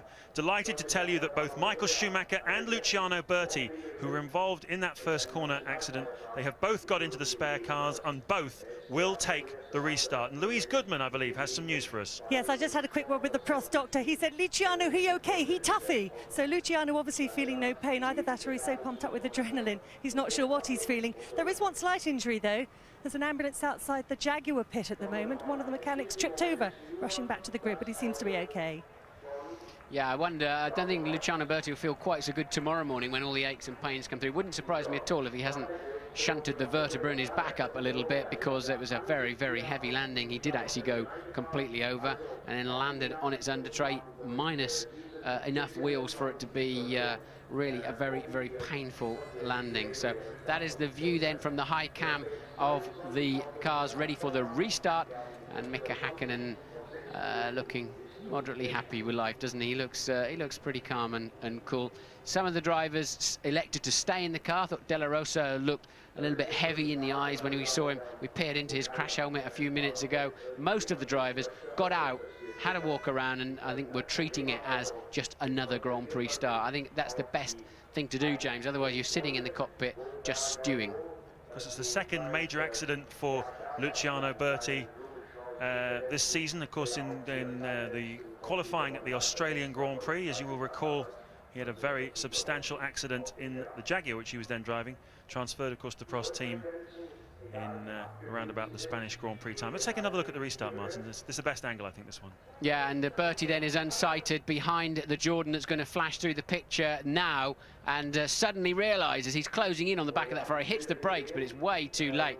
Luckily did not land directly in the cockpit of Bernaldi in the arrows, and then just skidding across, and the wheels staying within the bounds of the racetrack too, so the spectators were safe. There's a big fence there anyway to scoop that sort of thing up, but what it did leave was an awful lot of debris, understandably, right across the racetrack, and even under safety car conditions they weren't really prepared to allow the cars to pass through there. We've had sweepers on the racetrack trying to get rid of all of that carbon fibre. When it breaks up, James, it's really sharp and dangerous stuff and cuts the sidewall, and then what happens is the tyre just grows and grows and grows. You don't initially feel a puncture. It grows at those high speeds, well over 350 kilometers an hour, and then just lets go when you least need it to at the end of the long straights.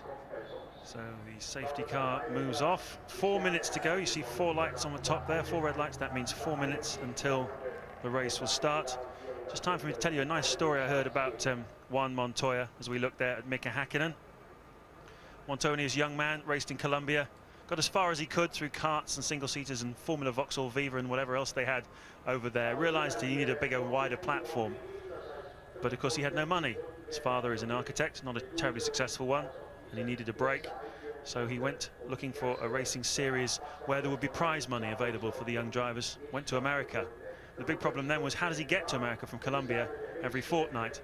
Just so happened his father had a friend who was in the flower export business, exporting carnations, fresh carnations to the United States. And every 2 weeks, Montoya and his father would sit in the back of this plane with blankets and thermal coats on them with the flowers to get up to America so that he could race. That's the commitment that's got this kid all the way through, and has got him now to pole position here at the German Grand Prix and being one of the front runners in this sport. I thought when I was talking to him on the grid it was just a bad aftershave, but obviously it was too long spent in the cargo hull of a flower aircraft. But anyway, it's coming up roses today so far on pole position, of course, still for the restart. And well, we didn't really sort of look at them too much, did we, on the first start? They were clearly 1 and 2. I don't know which way around it was. I assume it was Montoya first. We were all busy watching Michael Schumacher and all the antics going on around and behind him.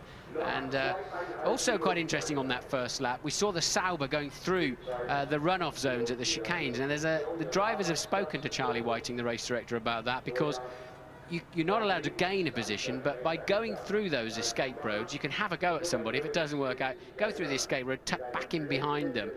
You've not gained, but you've certainly saved yourself from losing some positions, as you would normally do if it was grass or a gravel trap or whatever. And there's a timing loop every 200 metres around this racetrack, as there are at every other Grand Prix circuit in the world.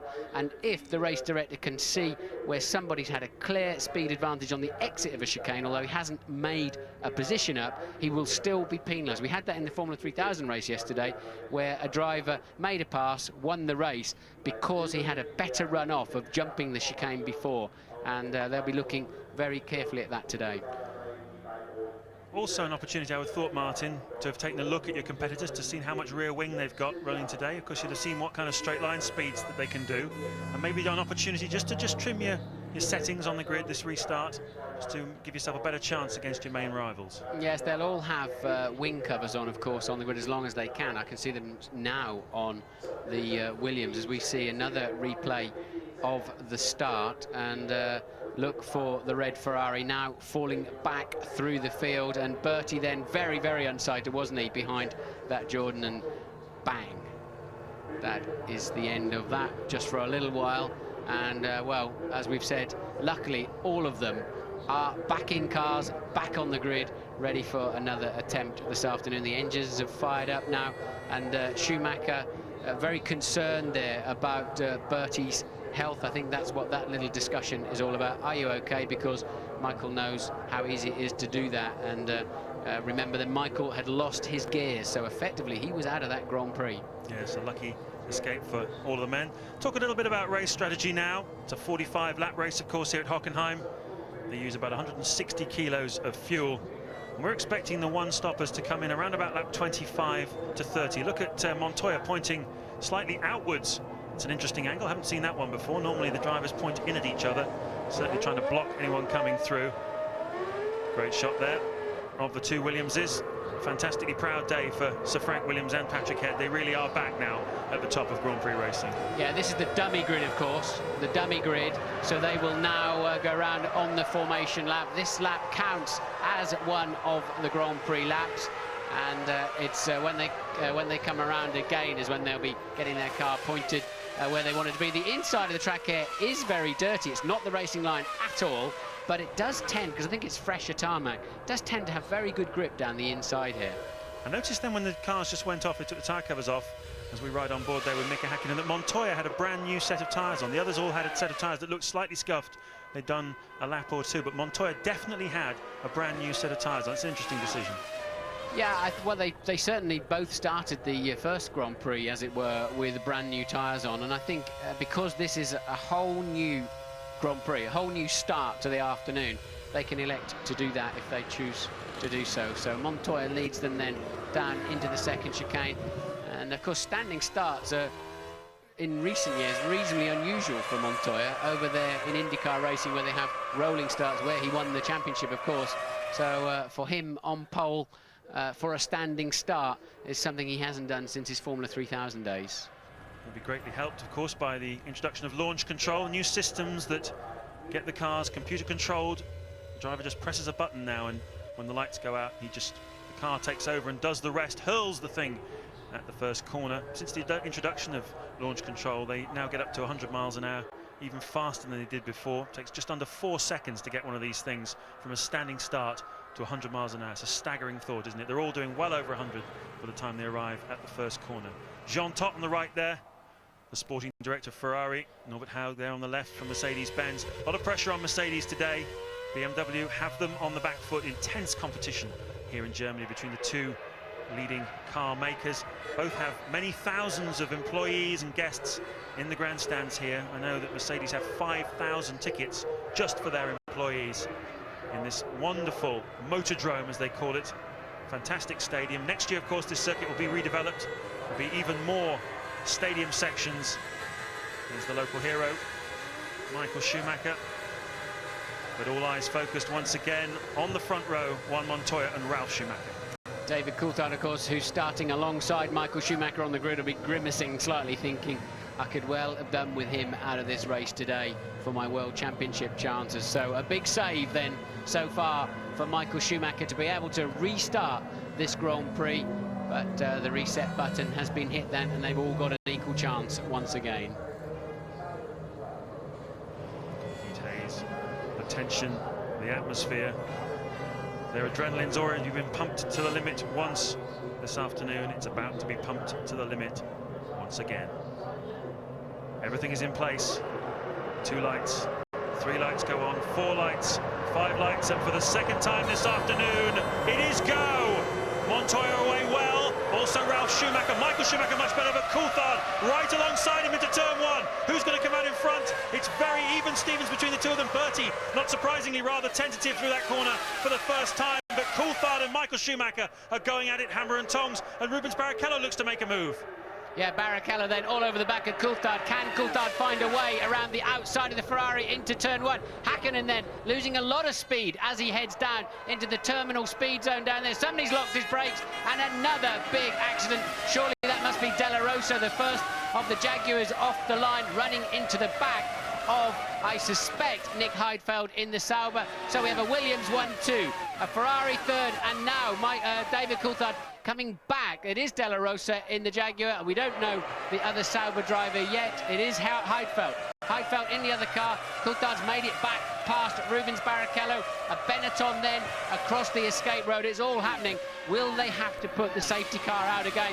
And still, the Ferrari and McLaren absolutely side by side. That's Barrichello and Coulthard one more time. That's going to get tight. That's going to get very tight. Barrichello getting smart there, realising it wasn't going to pay off. And look how much more grunt he's got coming out of that chicane. We don't know if it's wing level. We know that Coulthard took a lot of wing off before the start of the Grand Prix for the warm-up this morning. And still Coulthard with the racing line then. And Barrichello making it stick around the outside. And the Sauber now having a go of Raikkonen. So Coulthard losing out then to Barrichello that time around. That's a massive scrap for what is 5th and 6th places. Fantastic wheel-to-wheel racing here at Hockenheim. Coulthard seems to be dropping back, though. Has he got a problem, I wonder? Look at the gap now already between himself and Barrichello, or indeed are they carrying different fuel loads? That's one possibility. Coulthard went wide in the first part of that Sud curve, so that's why he dropped back. Coulthard getting right up into the marbles at the top there. So Montoya leads then, James, from Ralf Schumacher by 1.4 at the end of the first lap.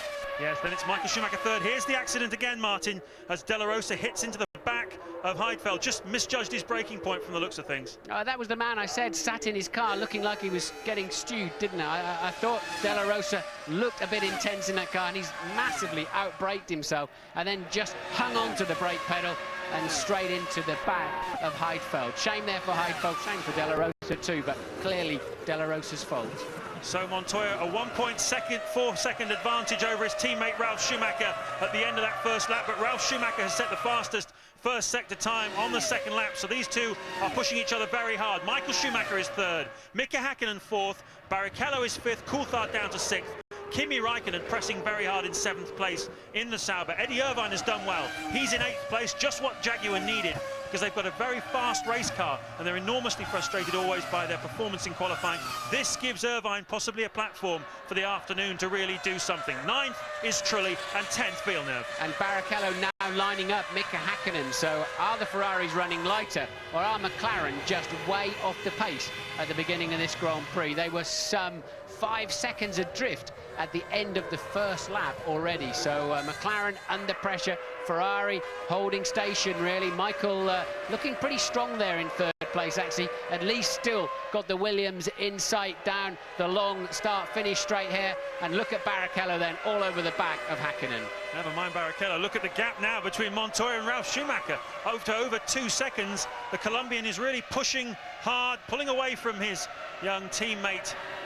Similar age, both 25, within the heart of this Williams team, and they're both desperate to make their mark. Some great scrapping going on also through the field. Barrichello and Hakkinen very close together in the battle for 5th place as well. Jenson Button fans, he's 13th at the moment, not bad, up from 17th on the grid. Montoya sets a new fastest lap. Yeah, remember Montoya led the Brazilian Grand Prix, and Barrichello, look how close he is now. Hakkinen will have to go to the inside, but the sort of speed differential we saw last time around, Barrichello can go right down the outside, and that was like taking candy from a baby, wasn't it? That was so easy, because really when the drag is coming in heavily at the end, they're doing 220 miles an hour at the end of those straights, really the Ferrari looked a lot cleaner through the air. Whether it's wing level or whether it's just aerodynamics, we don't know. Whether it's fuel, indeed. You mentioned before they could be running a little bit light. Gerhard Berger won this race back in 1997 on a two-stop strategy. Let's have a look at it from Mika Häkkinen's perspective. Just breezes past, doesn't he? Absolutely, and I can see now that that's earlier in the race, actually. I think that's how Michael took third place at the start of the Grand Prix, James. That's down the outside, and Häkkinen's car seems to hit a brick wall, doesn't it, and just stops accelerating, and they're just into the early part of the braking zone anyway there, and the Ferrari's menacingly, and there is the accident behind.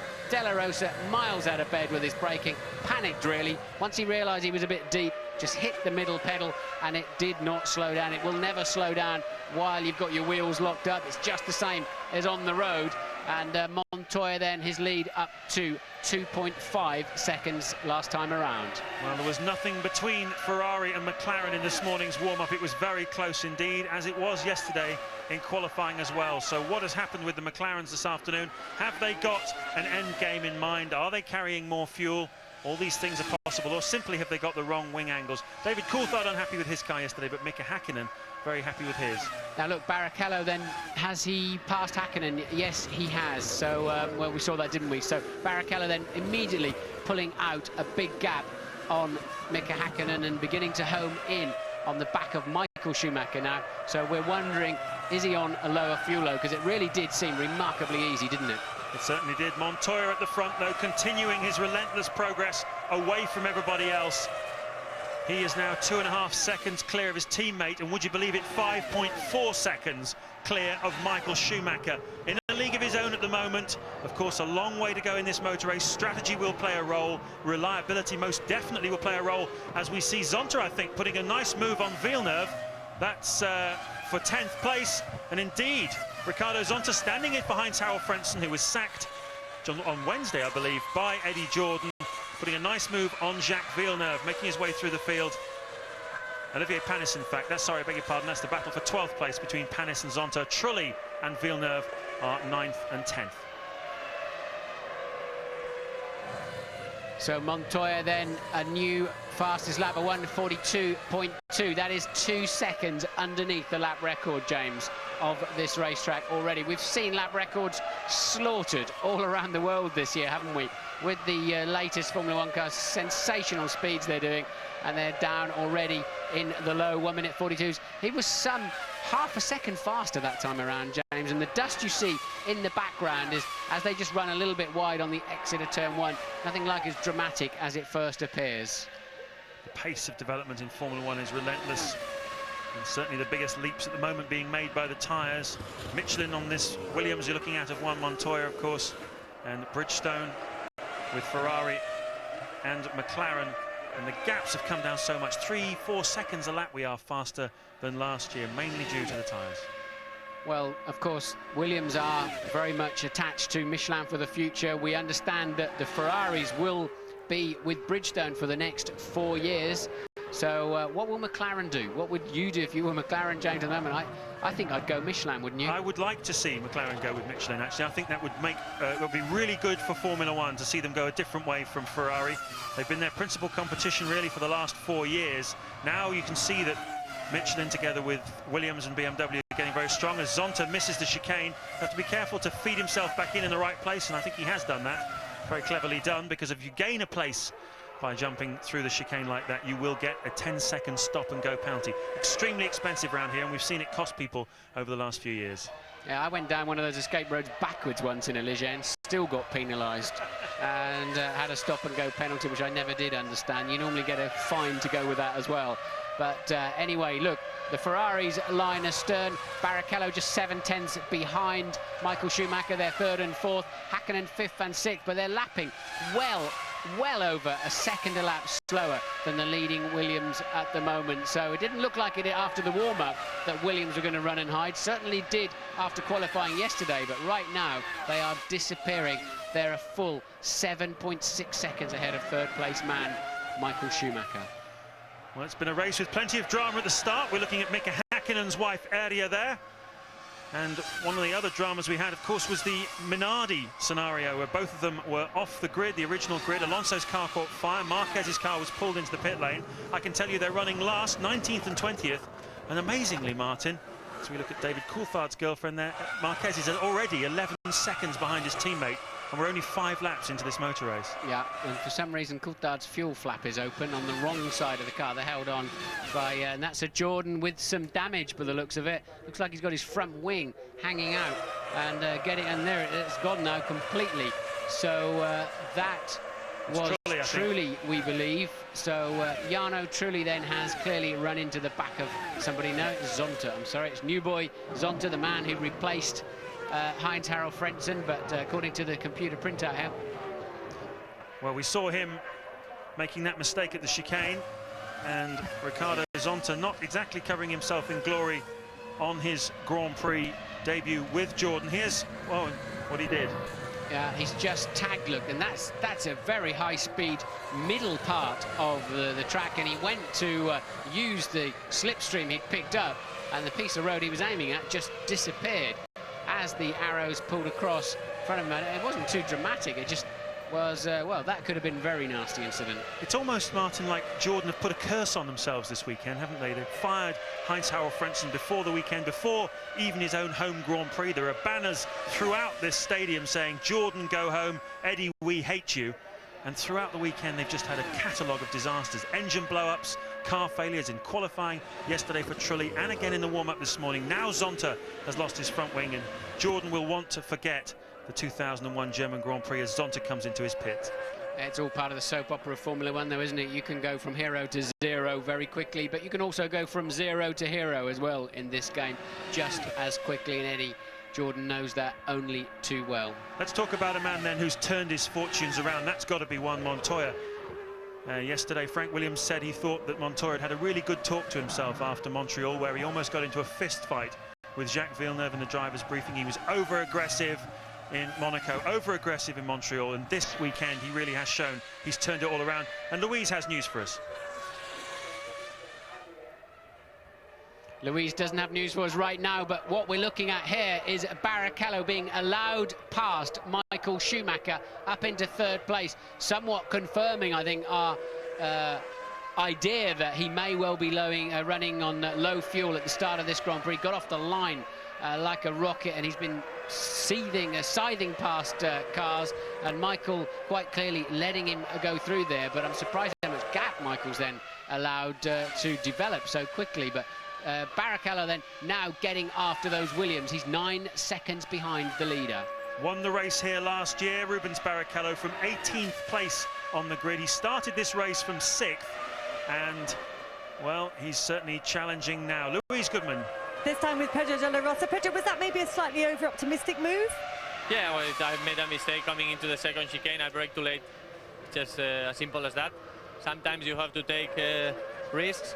I made a good start, and it was not that I braked too late. It was just or later than I would. It's just that they were stuck in the first chicane really slow. Everyone was on first gear, and I arrived there in completely too quick and could not stop the car. Locked, hit Nick, and that was the end. Thanks, Pedro. Yeah, they're always slow in the chicanes on the first lap as everybody's jockeying for position. That's a guaranteed, that's not a maybe, that's a definitely that that's going to happen. And there's the gap already then that Barrichello has opened up on Michael Schumacher.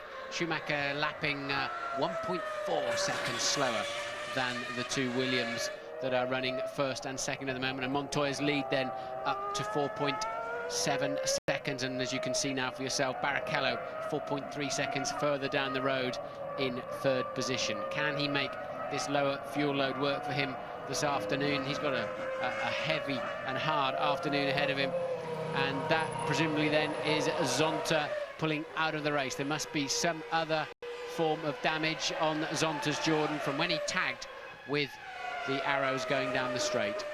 Ricardo Zonta then retires from 20th place in this German Grand Prix. Montoya still leading after 8 laps from Ralf Schumacher. Barrichello up to 3rd, having been let through by his team leader, Michael Schumacher, who's now 4th. It's where he wants to be, in front of David Coulthard, his main title rival, who is down in 6th place. Between the 2 of them still, Mika Häkkinen. Kimi Räikkönen holding on in 7th place. Another strong performance from this young Finnish driver. Then Eddie Irvine in 8th, just 0.6 of a second behind Räikkönen. Trulli is in the fight as well in 9th. Jacques Villeneuve is in 10th place. And we're looking at the race leader, Juan Montoya, and this is what he got a reputation for over in the United States, pulling away from the start. A very aggressive, feisty racing driver. He's a fantastic physical presence, Montoya. Big, powerful forearms, a real barroom brawler. Louise, what can you tell us? Well, I'm stood here with Nick Heidfeld. Let's get the other side of the story. Nick, Pedro admitted responsibility for that one. Presumably you'd agree with him. Yeah, I mean, I think everybody who saw it on the TV has to say that it wasn't my mistake, but I'm out of the race. And your face is registering your disappointment. I mean, we've been very strong all weekend. I've been on P7 for the last 2 days, and that's the maximum we can achieve. And another really bad thing is that it's the third or even the fourth time that I'm hit in the race, and nothing I could do about it. Bad luck, Nick. Thanks. Yeah, definitely a very ambitious move there or mistake it really was by De La Rosa, which he was good enough to admit. You're just watching a slow-mo of the oversteering McLaren there of David Coulthard with the fuel flap, showing the cars, all Formula 1 cars have a fuel flap on both sides, because depending on the direction of the racetrack and whether the pit's on the inside or the outside of the racetrack, you fuel left or you fuel right. You fuel right-hand side of the car from the driver's perspective here, so that is just a redundant flap this weekend that has managed to come up by itself, and that will not be helping the aerodynamics on this high-speed, low-downforce racetrack. I mentioned before that Eddie Irvine has a better race car than he has a qualifying car, and he's putting some moves now on Kimi Raikkonen. This is the battle right on your screens. I think the directors cottoned onto it too. Just 0.6 of a second between them as they went over the line last time, and Irvine has been monstering him through one or two of the chicanes on this lap. We'll see what Kimi Raikkonen is made of shortly, I think. And here's the scrap going on for 9th place. Trulli is leading from Villeneuve and Panis in this scrap. This is really the middle race, with the BARs and the Jordans scrapping it out for perhaps the last of the points positions. But at the moment, you have to say Sauber have got the upper hand on these two teams. Not what we expected, but it's certainly what's being played out here. And I think Panis is ahead now, isn't he, of Villeneuve? So Panis somewhere has snuck past Villeneuve to take that 10th place. Yes, indeed, he has. So 3 Honda engined cars then, a line astern, the other one out of the race with Zonta tripping over early on, tripping over an Arrows and losing the nose and probably damaging the suspension as well. And this is a very good scrap in the middle of the field. 9th, 10th and 11th then. But if, I tell you, if those Williams are one stopping this afternoon, this is a whitewash, because they're romping away a second and a half per lap from the Ferraris and the McLarens in particular, and if they only have to stop once this afternoon, they're going to win it by a country mile. Yes, Montoya turning the same sort of lap times on this last time through as Barrichello, so he's going quickly as well. We think he's running low fuel. Gives you an idea of the kind of pace of the Williamses at the moment. This is a good scrap though. Olivier Panis in the white BAR, chasing down Jarno Trulli in the yellow Jordan. The scrap for 9th place. Jack Villeneuve has either been passed by his teammate or allowed his teammate through to attack Trulli. This, of course, the battle for honour amongst the two Honda teams. A fierce scrap between them this season, both using the same Works Honda engine. And this is really a racetrack where you can see whether the chassis is better. He's making a move. Yeah, he's making him go the long way round, is Jarno Trulli.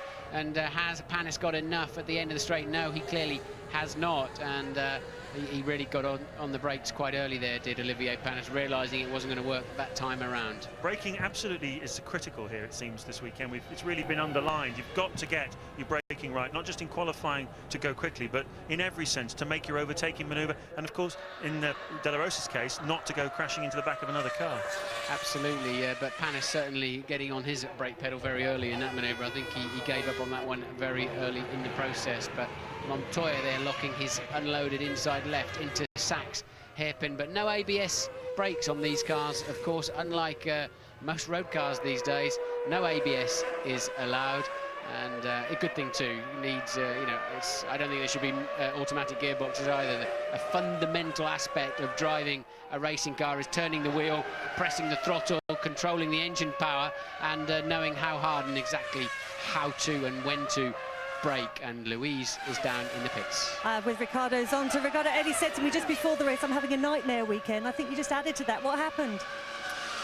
The race was quite okay. You know, the car seems okay in the race, but when Verstappen made a mistake on the chicane, I catch his toe and I was going to overtake him.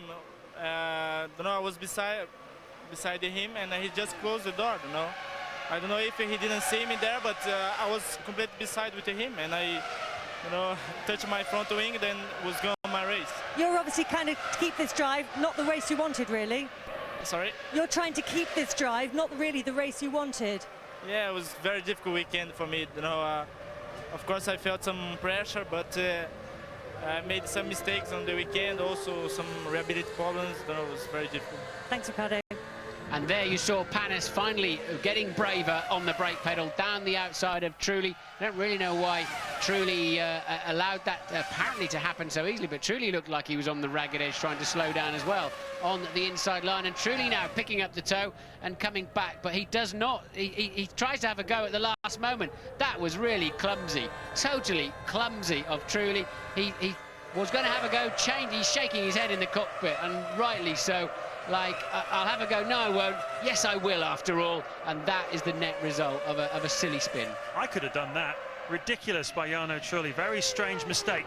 Montoya leading then on lap 12 by 6.7 seconds from Ralf Schumacher. 7.4 seconds now as they cross the line. He really is in control of this motor race, but there's a long way to go yet. We haven't had the pit stops. An awful lot can still happen. Here's another look at the move.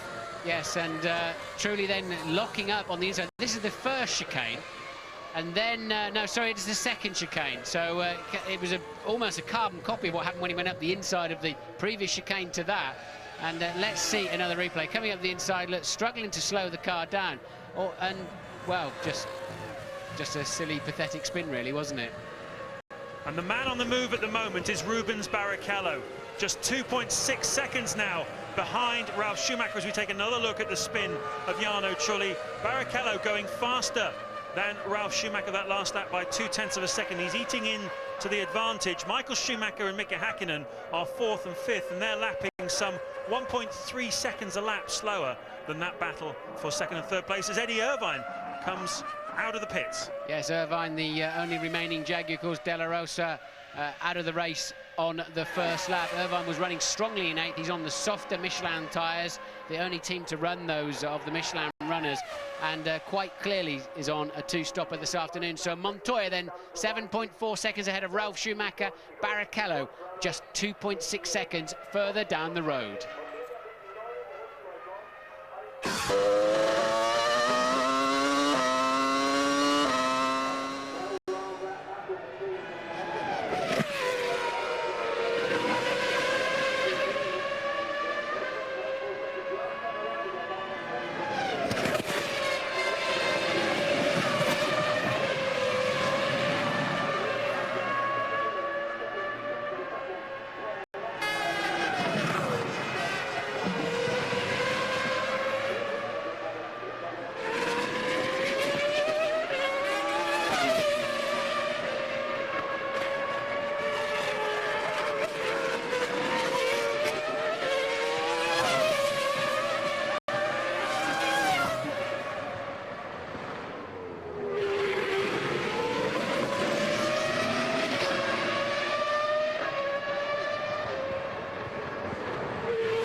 Lap 14 of the German Grand Prix, and Mika Häkkinen in trouble. Mika Häkkinen slowing down fluid coming from the back of that car. The McLaren mechanics look like it's all over. He thinks it's all over. It definitely is. And Häkkinen out of what was 5th place in the German Grand Prix. His rotten luck in 2001 continues, Martin. Yes, it does indeed, and we saw a lot of fluid coming out of the side pod of the car. Mika knows there's a little back road into the back of what is actually the paddock rather than the pits. He could have turned left there and actually gone into the pit lane. He's chosen to go to the route that takes him somewhere near his motorhome and his civvies that he'll be jumping into anytime soon, because Häkkinen quite clearly out of the Grand Prix. And well, it's not looking good for McLaren at Mercedes-Benz this afternoon. They've got 2 BMWs in front of them. They're just 100 miles from their home, 100 kilometres from their home in Stuttgart, and it's a miserable afternoon so far. Yes, Mika Häkkinen's 6th retirement of this season. Ted Kravitz, what can you tell us? Yes, James, actually down here in the McLaren pit, the mechanics had moved all their chairs that they sit on during the race while they're waiting for them to do their bit in the pit stops. They've moved them out of the way. Thought Mika was going to be able to make it back to the pit, but wasn't. Heads dropped. It just, you know, another one of those things. Häkkinen out of yet another motor race this year. Ralf Schumacher responding to the challenge from Barrichello. He's gone half a second faster on that last lap than the Ferrari driver, as Mika Häkkinen once again disconsolately takes off his helmet. Look at the fluid pouring out. Is that a whole radiator? Yeah, the radiators are situated there. It certainly looks like water, doesn't it, rather than it's not oil, and it certainly will not be fuel, because that's tucked in a rubberized tank right in the back of the driver's seat in the center of the car. So I would assume that is some kind of connector or failed radiator there for Mika Häkkinen, and Ralf Schumacher really on it once again on this lap. It's Montoya you're looking at now, that he was 8.3 seconds ahead last time over the start-finish line, and Ralf trying to find a bit more pace. His teammate very much outperforming him in the first third of this Grand Prix. It certainly is, and BMW certainly outperforming Mercedes. The battle for German honour between the big car constructors. Big lock-up there for Ralf Schumacher. You can see Rubens Barrichello's head bobbling around there. Just what Martin was saying before about how bumpy this track is. There's Michael Schumacher. That's the margin between them, 9.2 seconds. Schumacher clearly driving for the points this afternoon and keeping Coulthard behind him. He's currently 10.5 seconds ahead of his nearest championship challenger. We'll see him any moment now. There is David Coulthard. Yeah, he's losing about 1.8 seconds per lap to the leaders. The fuel flap won't be helping that, but it certainly won't be much more than a tenth or two around this lap, I would guesstimate. And then that must be for Rubens Barrichello. They must be, yes, it is indeed. Barrichello in then at the end of the 17th lap. So Barrichello, the first pit of the afternoon, scheduled stop. Bang on target for a two-stopper. Rubens Barrichello comes in. He's going to take on about 50 kilos of fuel, and he should be stationary for about 8.3 seconds. What's he doing? Oh, well, I think the clock was a bit out there. Bang on target for a two-stopper. So we now know that our hunch was right. Rubens Barrichello should filter back in again around about... Well, it's difficult to tell. It's quite competitive there. He seems to be behind the McLaren of David Coulthard, so in which case he's filtered in 6th place. Well, that means it's working out well for him then, doesn't it? I mean, they've now both got to stop one more time, and we know that Barrichello's got the faster car, so that is looking pretty healthy for Ferrari ahead of McLaren, but they're not going to be anywhere near these guys. But they will be disappointed, I think, Martin. I think probably the idea there was to get him out in front of Coulthard. That would have been the game plan. They'll be disappointed. He's got all the work to do again of getting past him. But of course, one less car for Barrichello to pass this time round is that McLaren of Mika Häkkinen. As into the pits comes Kimi Räikkönen from 7th place. Yeah, surprising how many teams have elected for the two-stopper this afternoon. Traditionally, it doesn't work here, does it? I mean, as you said, Berger did win the race like that, but only because other cars dropped out in many respects. So Eddie Irvine then in the pits again. That must be a problem for Eddie Irvine, because he's already made a stop this afternoon. And Räikkönen, I can see the mechanics saying, no, cut the engine at the top of your screens there. So another good afternoon potentially for Kimi Räikkönen, cut short. Two cars retiring at the same time, starting to drop out a little bit now as Häkkinen walks back. Bad news for Jaguar, both of their cars out of the race. Bad news for Sauber, both of theirs too. Hakkinen, Zonta, Heidfeld and De La Rosa, the retirees. Only 18 cars running after 17 laps. And Ralf Schumacher putting the hammer down now. Sets the fastest lap of the race so far in pursuit of his teammate. Thinking about pit stops in the not too distant future. We expect them anytime between lap 25 to 30. The two Williamses at front. Montoya at the moment having the upper hand.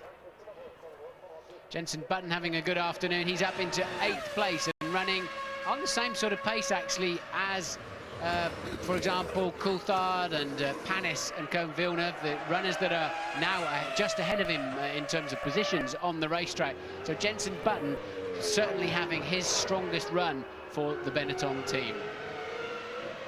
Good to see Jenson Button working his way back up towards the front.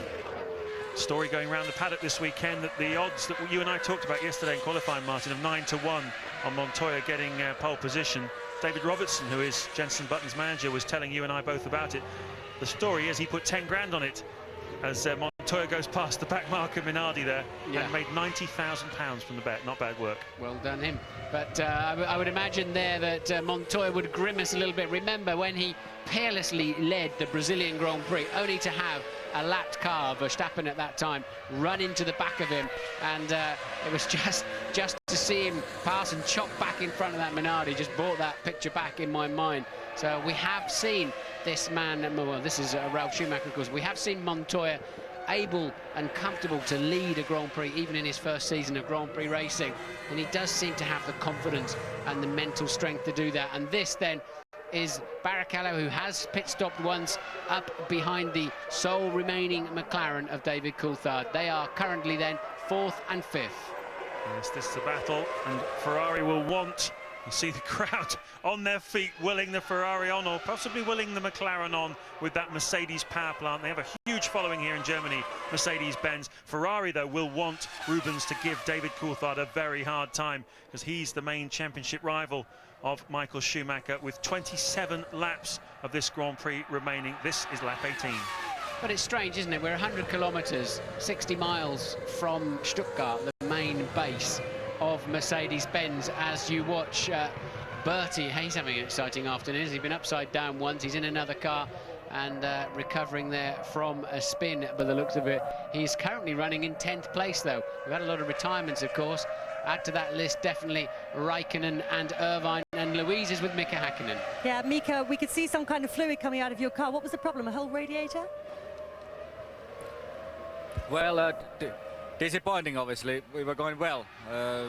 Even we were running that time, I think we were 5th running that time, but I was very confident with the car that way we can bang a good result into today. I was looking for the finishing in podium, maybe 3rd, maybe 2nd, never know, but just a lot of vibration suddenly arrived from behind me, a lot of smoke, and I lost the drive and engine just stopped. Thanks, Mika. David Coulthard defending his corner heavily there, and that's where we saw Barrichello pass earlier in the race when he had a lighter fuel load, and Coulthard really seemed helpless down the straights, didn't he, with the Ferrari in his slipstream.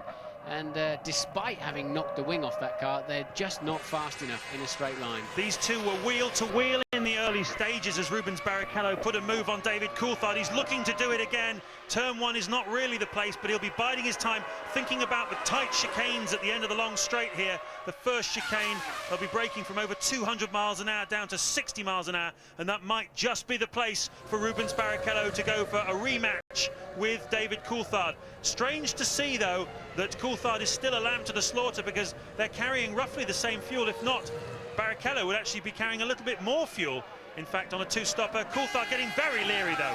And that's what you hear David Coulthard talking about. He said, I don't like the balance of the car, it's too oversteering the chicanes. That's what he means when the back end is stepping out. He struggled on that in qualifying. He was blistering his tyres. Barrichello trying to go the long way around, and David just squeezing him gently one more time. This is a good scrap. These two go back a long way, back into British Formula 3 when they were head-to-head for that championship.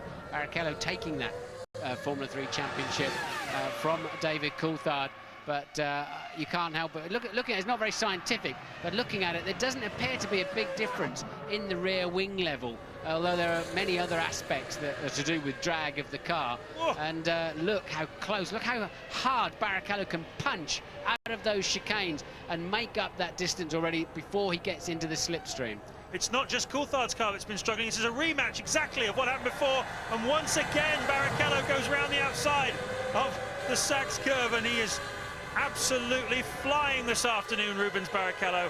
A real point to prove. The German fans here, the Ferrari legions, they love it, absolutely love it. Rubens Barrichello then up into 4th place.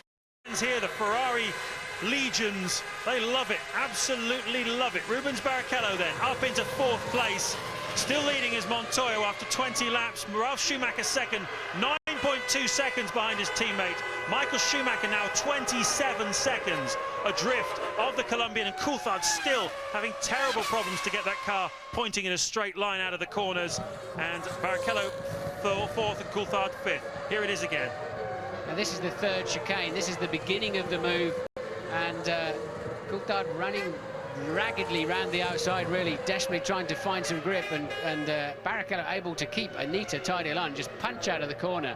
And well, this is a brave move here, no doubt about it. You're relying on the guy on the inside, not just giving you a little tag and sending you off into the gravel trap.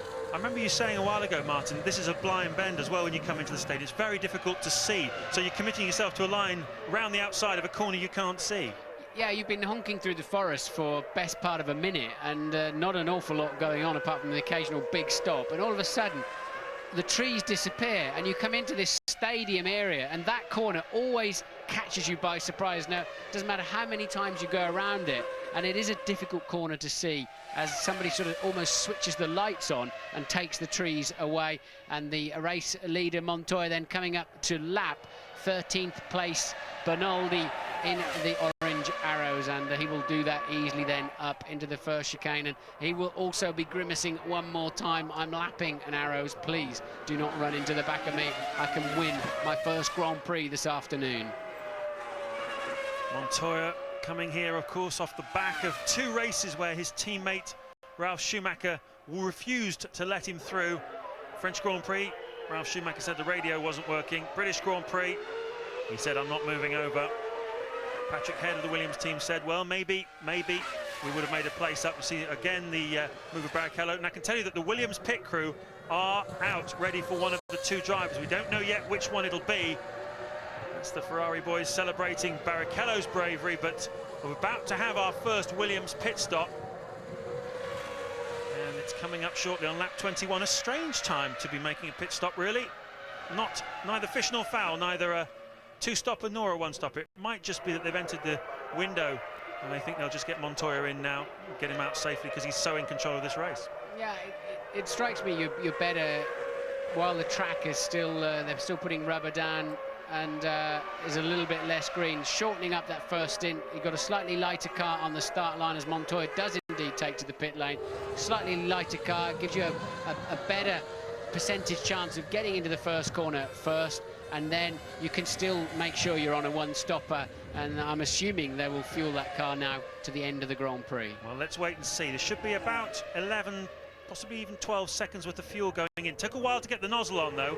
Slightly delayed start to the refueling process. The tyre men are already, only takes 3 seconds to put the tyres on, and they've got a problem with the fuel hose. Williams have got a problem with the fuel hose. They've had to go for Ralf Schumacher's fuel hose. This is a disaster for Juan Pablo Montoya. Time evaporating. He's going to need 8, 9, 10 seconds with the fuel, and Ralf Schumacher leads the German Grand Prix, and Michael Schumacher may well get Montoya as well. A catastrophe for the Colombian. He's out of the pit lane now, and here comes the Ferrari. That's going to be nip and tuck when he gets around the corner, but of course Michael then has the momentum, but he also has to stop yet. So what a disaster for in fact that's Barrichello, isn't it? So yeah. He's dropped about 15 seconds behind Michael. That still puts him in reasonable shape. Michael still has to stop yet, so well, disaster for Montoya. Absolutely. It normally takes about 26 seconds to make a pit stop here. That's how much time you have to take out of your race. He's lost 41 seconds in that a disaster, but now he's got to fight back, and that is going to be worth watching. So we've got a Schumacher 1-2 now, effectively. Ralph leads Michael by 18.9 seconds, as you can see. And surely that puts Ralph in with an easy chance then to win the Grand Prix, providing he doesn't have fuel rig problems or any other pit stop problems. I still think Montoya's got more than enough speed to beat Michael Schumacher this afternoon and take second, but that win now, all of a sudden, looking highly unlikely, you'd have to say.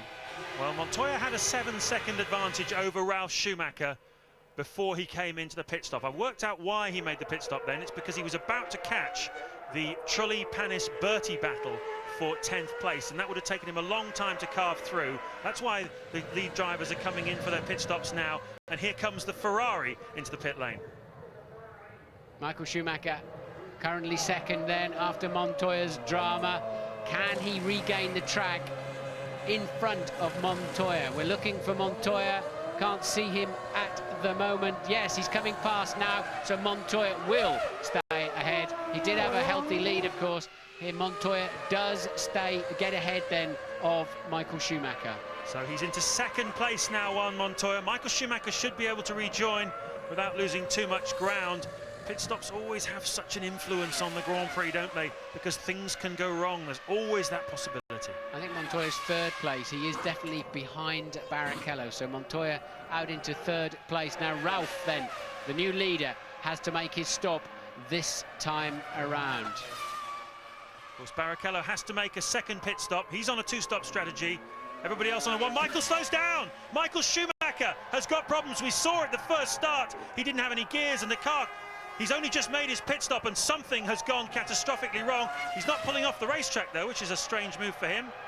He obviously thinks he's going to get it restarted again. I just didn't want to go onto the grass, I think, but clearly the car has fouled. He's thumping the steering wheel. He really should have pulled that out of the racing line as brother Ralph then pits for his one and only scheduled stop of the afternoon. Leader Ralf Schumacher into the pits. Let's see if it works out okay for him. They had the fuel hose on first time around, but clearly no fuel was coming out of Montoya's hose. They had to go for the spare. There's Montoya entering the stadium now. I can see him. He's behind Rubens Barrichello. Ralf Schumacher is going to regain the lead of this race. It's all turned around. It's all going off here at Hockenheim. Michael Schumacher's out. Mika Häkkinen is out. Ralf Schumacher is now leading, and we've got Berti off again. What an eventful afternoon he's having. And that's turn one, where, of course, he's already been in those in that conveyor belt with the incident on the first start. So Berti, I think you'll see him coming through the picture, just missed his braking point on the way in. It's very bumpy on the way into that corner. It is easy sometimes for the chassis to just bottom out and you just miss the turn-in basically and go straight into the gravel trap. And there's Michael Schumacher waving out. There's quite a big grandstand out there actually down at that first chicane. But unusually then we're seeing a Ferrari out of the Grand Prix. Coulthard will then be taking some points out of Michael Schumacher's World Championship lead if he can get to the end of this Grand Prix. David Coulthard is currently running in fourth position. Well, the gap is 37 points going into this Grand Prix. If Coulthard takes the 3 points for fourth place that he's in at the moment, that gap will go down to 34 with just 5 Grand Prix left. Jenson Button exiting the pits. He was in 7th when he made that pit stop. So Button out now then, and past him goes Trulli and Panis. So Jenson Button having, as we said, the best weekend so far of his Benetton career. Michael not looking too gutted. Of course, he has got that healthy 37-point lead, and Coulthard has yet to get to the end of this Grand Prix. What I want to see now is, will Montoya really put the hammer down? We know from what he's told us on the grid, we know from what Frank Williams has said, they're allowed to race each other. Will that now be the case? Will he set about closing whatever the gap is? We're going to find out what that gap is this time around, now that they've settled down after their pit stops. And they're coming across the line now. Smoking. He's smoking. He's smoking. You can't see it on your screen. Montoya has blown up right in front of us, Martin. Juan Montoya is out of the race. Unbelievable turn of fortune for the Colombian driver. Well, I mean, how quickly can it go wrong for him? Just like in Brazil, leading the Grand Prix easily and through no fault of his own, with fuel problems, with an engine problem. And remember, he only ran this car for 7 minutes this morning. He wanted to minimise the on-track time clearly there's an Achilles heel. We've seen it now for ourselves. It was a blue smoky sort of, I would guess, engine failure. I'd be surprised if it's not an engine failure. That's the pit lane.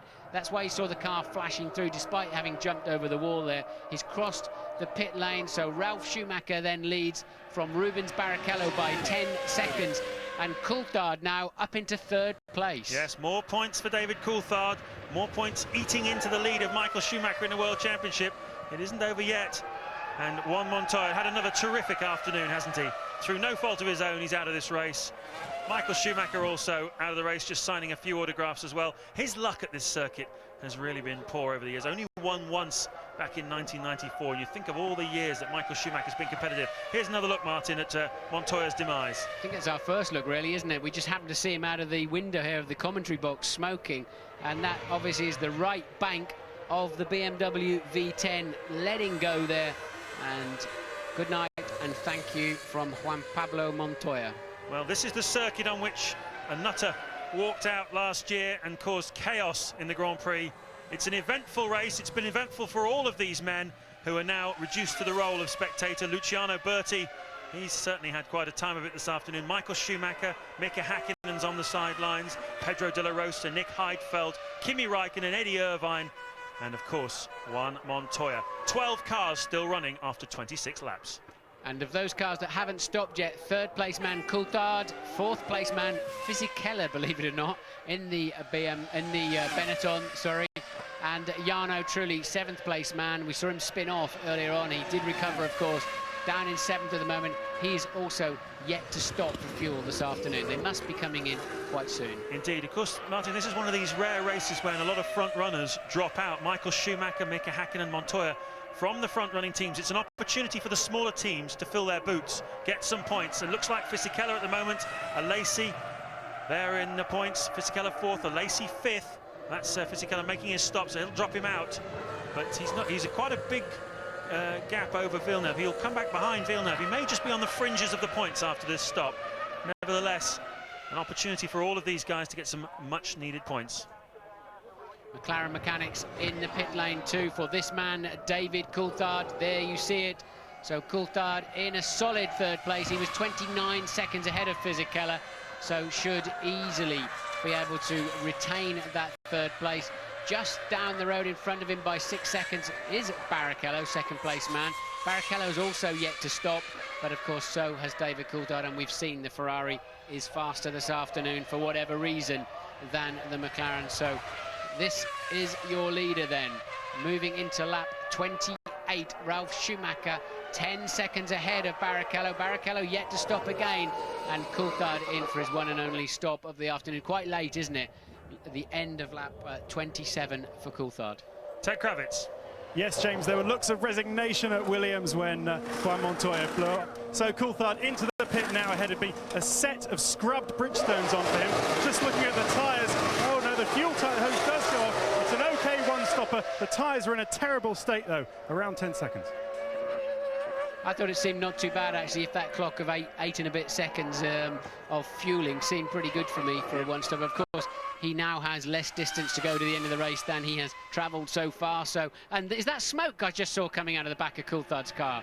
As he may have been, may not have been, but I thought I saw just as we cut. Yes, it is. Look, Coulthard. I think that's Coulthard the other side of that bridge, out of the race. Yes, it is. David Coulthard out of the race. So often happens, James. You make a pit stop, the temperatures just rise above a critical point. You hit the rev limiter to leave the pit lane, and bang, out it goes, just like Montoya. Well spotted, absolutely amazing.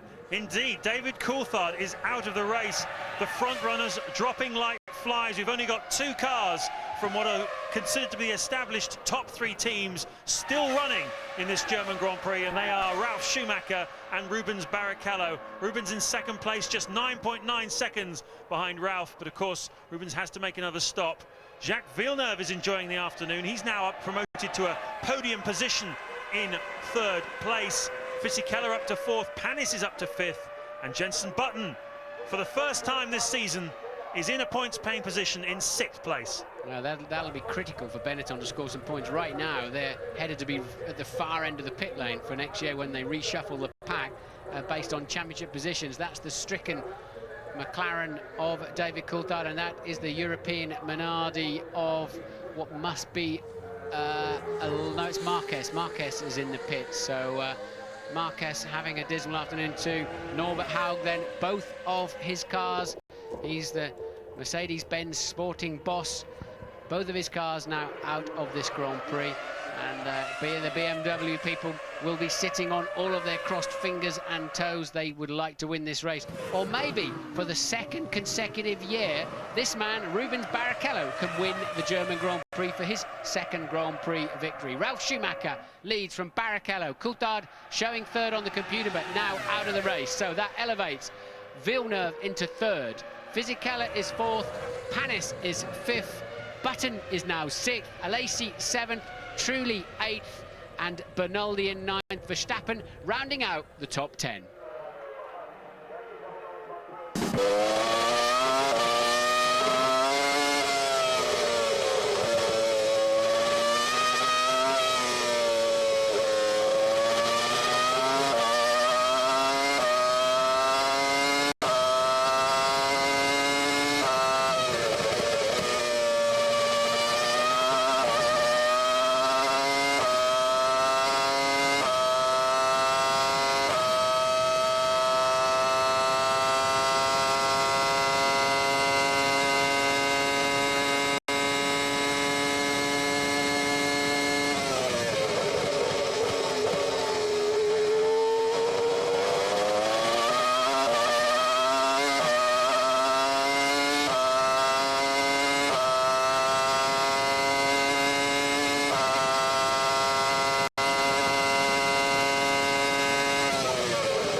Of this 45-lap, topsy-turvy, utterly crazy German Grand Prix. We've seen it all this afternoon. We've seen a first corner accident involving Michael Schumacher. We've seen a car rolling through the air. We've seen a restart.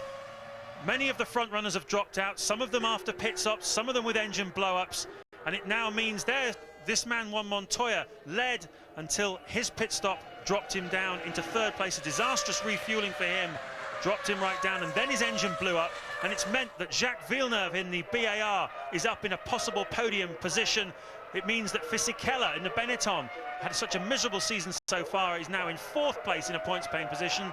The second BAR of Panis is in fifth, and Jenson Button is still holding on, although in sixth place, although he's got Jean Alesi breathing all over him. I think this is showing just how dominant Michelins are around here. The harder Michelin tyre, which the two Benetton boys are using. Look at them, they're right up with the BAR Hondas. They're fourth and sixth at the moment. BAR Honda third and fifth. And well, if Eddie Jordan went home from the British Grand Prix feeling very, very unhappy, how's he going to feel this afternoon? This is going to launch, if they finish like this, launch the BAR Honda team ahead of Jordan in the World Championship by at least 2 points. And no sign of any points at the moment. Jarno Trulli in the sole remaining Jordan back in 8th place. So really, poor old Eddie having a dismal time of it at the moment. But no such problems for Ralf Schumacher. 11.3 seconds ahead of Barrichello. And like we know for sure, Ralf Schumacher will have been told that Barrichello has to come in one more time. And that, surprisingly, is the BAR team getting ready for another pit stop. We're expecting Panis in this time around, so that's actually looking even better then for the Benetton boys. Indeed it is. The BAR team have got some work to do. They're 12 points at the moment in the Constructors' Championship to Jordan's 15, so they could just do with at least 4 points this afternoon to get them ahead of the Jordan team, would put them up into 5th place in the World Championship. Amazingly, both those two teams are still behind Sauber after that fantastic season that Sauber have been having, in 4th place so far. And Benetton looking as though they might well have a real cash cow of an afternoon here at Hockenheim. We remember 1997 when Gerhard Berger made his great comeback after injury in the Benetton and won this race for the Benetton team. It's been a good track for them over the years. Michael Schumacher's won here for them, and maybe they're going to get some big points today. Here's Panis, though, in the pits. Yeah, he was giving it plenty on the way into the pit lane as well, wasn't he? Panis knowing that he's got to stop and get back out and try and catch those Benettons if he wants to get a decent points haul this afternoon. As you said earlier on, James, this is payday for the midfield and lesser teams. And when the big boys have a bad day out, then this you must maximise these days. This is where you score your points and where you get all of the TV money, etc., for the following year in several millions of dollars. And Barrichello's crew waiting for him. Then he comes out of 2nd place. He is a full 59 seconds ahead of 3rd place man Villeneuve. So unless there's any major dramas, of course, Rubens will emerge clearly in 2nd place, but also clearly a long way behind the leader, Ralf Schumacher. Rather annoyingly, he's going to have to lap the 2 arrows once again. They've gone past us, so he's got like, well, just a delay here. Fuel hose isn't even on. Fuel hose had to go back on again, didn't it? So similar circumstances then to Montoya, but that's still not going to compromise his 2nd place with regard to 3rd, but just puts him even further behind, of course, Ralf Schumacher. What a breathless afternoon we've had, Martin, here at the German Grand Prix. Just shows you can never take anything for granted in this sport, can you? Someone looks like they're sailing off into the distance, and the next thing you know, they have a problem with the pit stop, the fuel hose won't go on, the engine blows up, they catch a back marker, and the whole picture just turns around. I find it curious. Look, they're looking at the fuel rig. I mean, that team, like all of the teams, will spend, you know, several $100 million, the key teams, any of the big teams. And then something as silly as a fuel hose will not work. But they are supplied by a company called Intertechnique. They are delivered to the teams. The teams are allowed to clean them and check the filters and that sort of thing, but it is carefully controlled, the flow rate. Otherwise, you'd have a big advantage during the Grand Prix if you made your machine deliver its fuel much faster than standard. And quite clearly then some gremlins in those refueling rigs that makes a bit of a mockery of the situation. Indeed it does. New rigs this season, and there were some complaints about them and testing of them before the season started. A few teams had some problems. We haven't seen those problems so far in the 11 Grand Prix, but in round 12 we've certainly seen plenty of problems on the Intertechnique rigs. Let's just take you through then the cars still running on lap 33. We look at the 2 arrows of Benoldi and Verstappen running line astern. We have Ralf Schumacher leading by 14.5 seconds from Rubens Barrichello. Jacques Villeneuve is 3rd, and Fisichella 4th, Button 5th, Alesi is 6th, Panis is 7th, Trulli 8th, Benoldi 9th, Verstappen 10th, and Alonso, the last classified runner, 1 lap down in 11th place. And in fact, the margin between Ralf Schumacher and Barrichello now has gone through on the computer, allowing for Barrichello's lost time in that pit stop. It's now 47.7 seconds. So Ralf Schumacher, with 12 laps to go, can afford to just take it a little bit easy. We've seen one BMW engine blow up this afternoon. We don't want to see another one. Michael having a quiet Sunday afternoon chat. They'll be getting the sandwiches out next and the black coffee, won't they? Having a bit of perhaps having a game of cards. Yeah, those marshals can dine off that for a long time, can't they? The day that Michael stopped us and had a chat with us. But Michael will be mighty relieved that Coulthard's dropped out of the race too, of course. He was heading for probably 4 points and would have kept the championship at least. Well, it's still alive because there's still mathematically a chance, and as Michael would be only too aware, as he was heading for the barriers in Monza last week, having a huge accident during testing, that it can turn around so quickly. But Coulthard needed those 4 points today. He certainly did, because we now have just 5 races to go in this year's World Championship, and he's still 37 points behind the German, which means he really has got to score maximum points at every single race for the remainder of the season. You just have to say that with the pace we've seen this weekend from the Williams team, that is highly unlikely. Louise Goodman's with David Coulthard. Yes, I am indeed. David, it's really turning into a race of attrition. Do you take any consolation from the fact that Michael's gone out as well? Not really, no. I'm not. I'm more interested in me finishing the race, first of all. So obviously very disappointed. Wasn't particularly quick in the race anyway. So much oversteer. I think I had enough for the whole grid. And I was just trying to keep the car on the island, and obviously tried hard to battle with Rubens for the first half of the lap, and then again latterly, but just weren't on the pace today. Not been a good weekend at all for you, really, has it? No, it's been a very difficult weekend. Balance of the car has been somewhere else, and we haven't been able to achieve it. And then obviously I was a bit worried when I saw Mika have the problem, because we've been pretty reliable all year, but obviously this is a unique circuit, and after the pit stop it was obviously just too much for it. Thanks.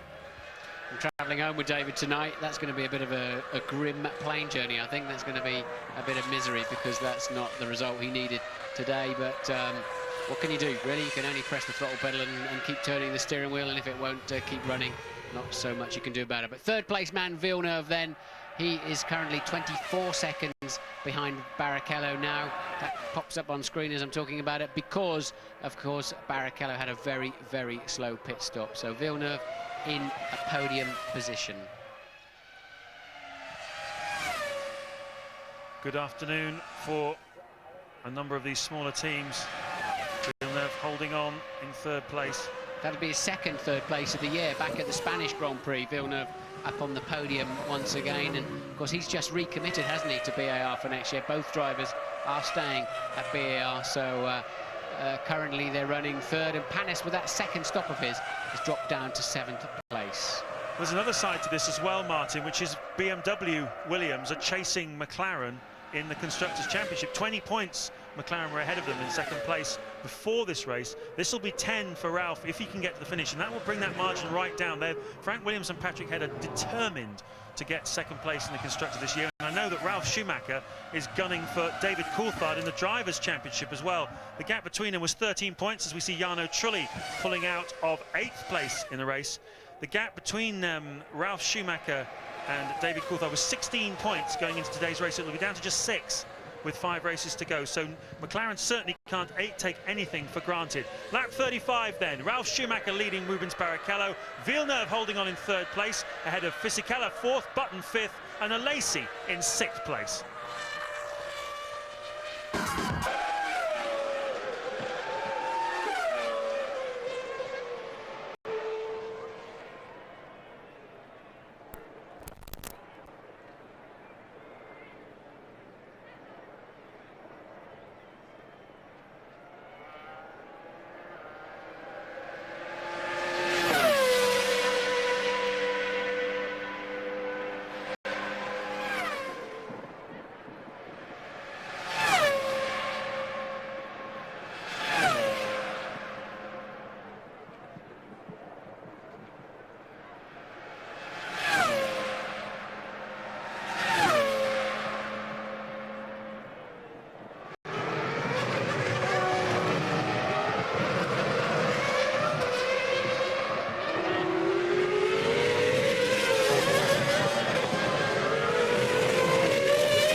laps remaining in the German Grand Prix. James Allen and Martin Brundle with you. A very happy-looking Patrick Head, 50% happy possibly.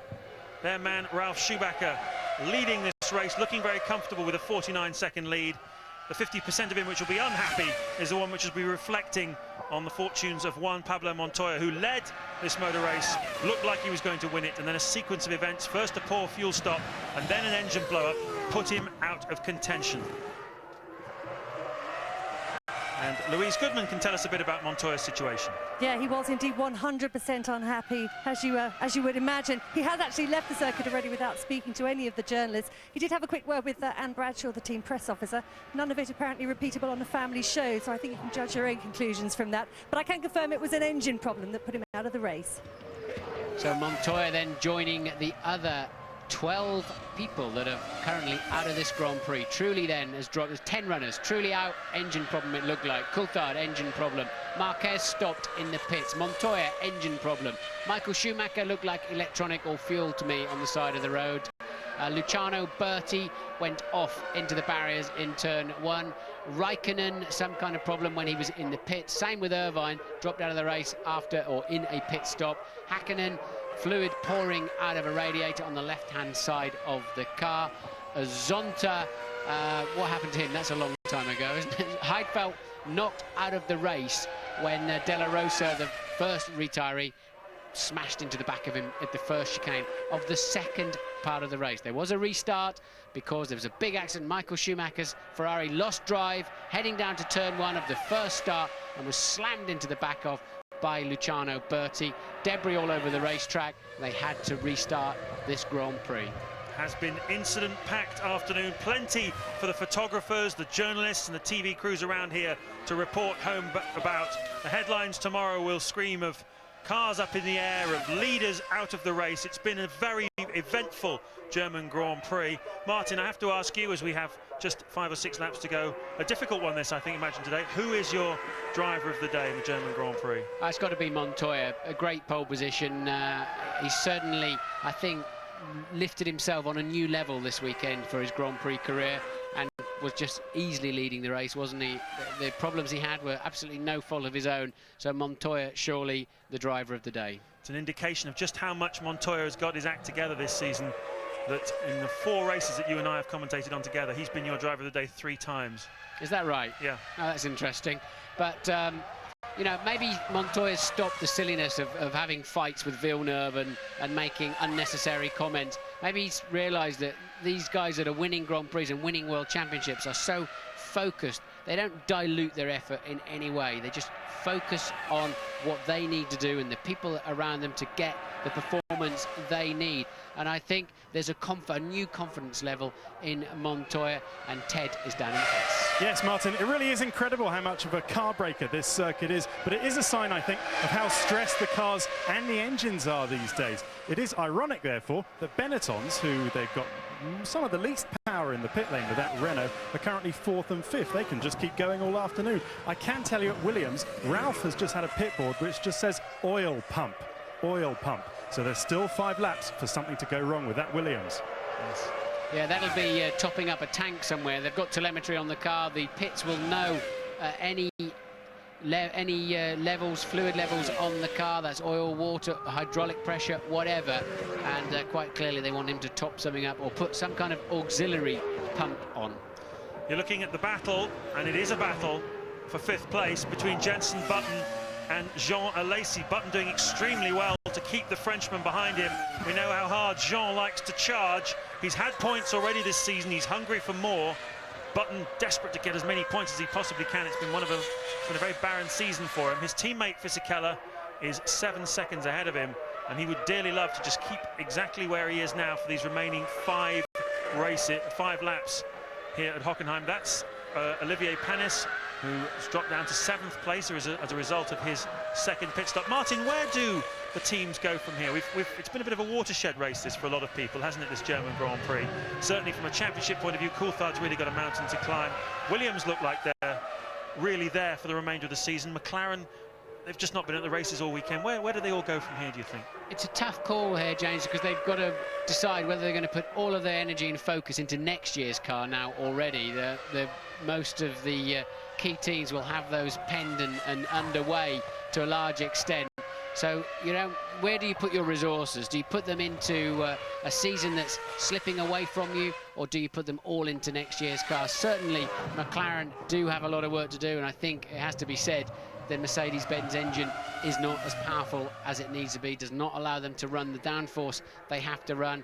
Ferrari appear to have a good all-round package, decent reliability, although Michael Schumacher parked on the side of the racetrack, of course. But Williams, BMW, they must be extremely happy. We're heading towards Monza, Spa, Suzuka, high downforce or high-speed circuits where you need a lot of power, and they do seem to have a great package underneath them. The fastest speed hit this afternoon has been 357 kilometres an hour. Ricardo Zonta managed that, obviously running very low wing on that Jordan Honda. 357 kilometres an hour. Was that 225 miles an hour, roughly? Don't know, to be honest. Zonta, I've just remembered why he went out. He was just trying to pass an Arrows, wasn't he? And tagged his, he said he was alongside him, but actually tagged his nose on the right rear wheel of an Arrows, and then pitted for a new nose and then had to pit again. So obviously some kind of suspension damage, I would imagine. So let's talk a little bit about Ralf Schumacher with 5 laps to go. Is he going to win his 3rd Grand Prix of the season? He's been in Formula 1 now for 5 years. This is when he's really beginning to come into his own. He's hitting his best form with the BMW Williams team. 77 Grand Prix in his young career. And he started 4 times this year from the front row. Had a big crash on Friday, lost an awful lot of track time. He's done well to bounce back from that. You have to say he wouldn't be in this position had it not been for the misfortune of his teammate Juan Montoya for the 2nd Grand Prix of this 2001 season. Montoya been the dominant driver, led as he did in Brazil, and just like in Brazil, bad luck has put him out. There, it was an accident with Verstappen. Here, it was a refueling problem and then an engine blow-up. Nevertheless, Ralf Schumacher will take the points whichever way they come, as he's got just 4 laps to go, and this is the ongoing battle between Button and Alesi. And Button fans, I'm afraid to tell you that Alesi's got the gap down now to under a second, and Jensen's going to have to be right on his game to keep this man behind him. Have you noticed how high Button sits in the cockpit compared to Alesi? They're completely different driving positions, aren't they? Yes, he always has, actually. I noticed that in the Williams last year. I mean, he's a taller driver than Alesi, but not to that extent. I think, obviously, Jensen likes a better view of close to the front of the car for maybe being more accurate on the curves. Jensen is a very smooth driver. I think that's to a certain extent why this Benetton hasn't necessarily suited him this year. He needs a car that needs a very gentle hand on it, and he doesn't tend to pick them up by the scruff of the neck, and maybe that's what this car's needed earlier on in the season.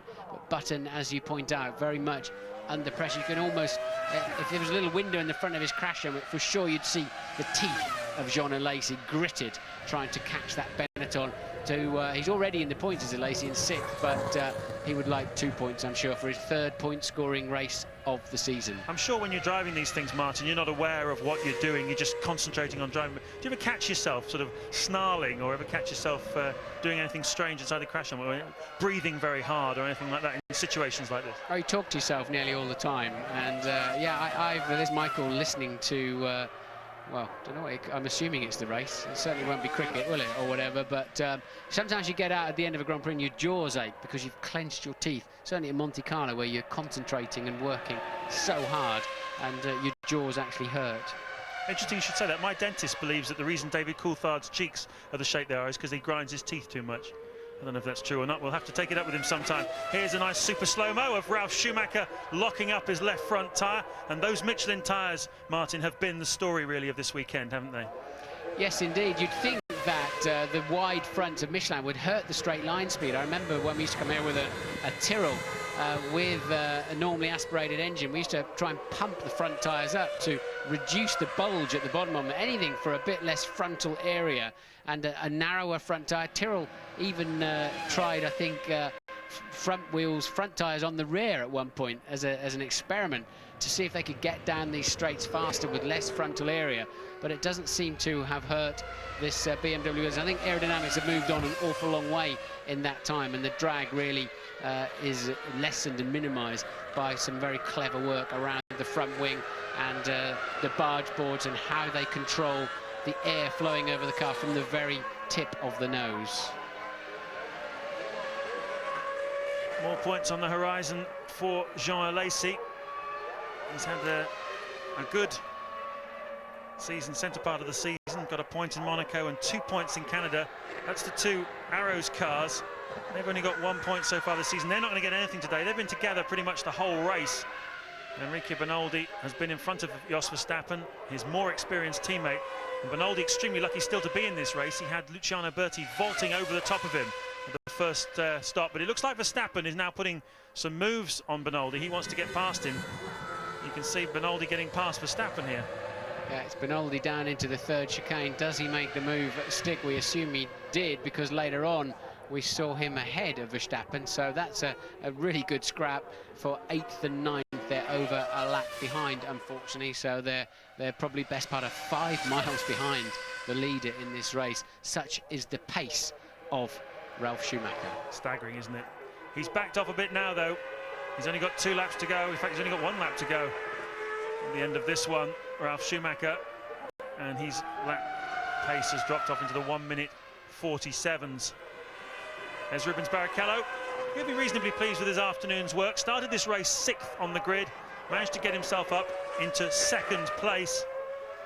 And Jacques Villeneuve will be happy as well. He qualified outside the top 10, and it looks like he's on his way to 2nd podium of the season for the British American Racing Team. They'll go away with their heads held high. They will not overtake Jordan yes, they will overtake Jordan if he gets 4 points. Yes, they'll move into 5th place in the Constructors, BAR, ahead of Jordan if he finishes there. And look at Button now. He's moved up behind Fisichella to just 8/10 of a second. Whether Fisichella was in traffic or made a mistake, I don't know. But Button then suddenly in sight of 4th place man Fisichella, and Alesi relentlessly charging them down, fighting hard with the steering wheel. Very aggressive style, Jean Alesi, almost unnecessarily aggressive.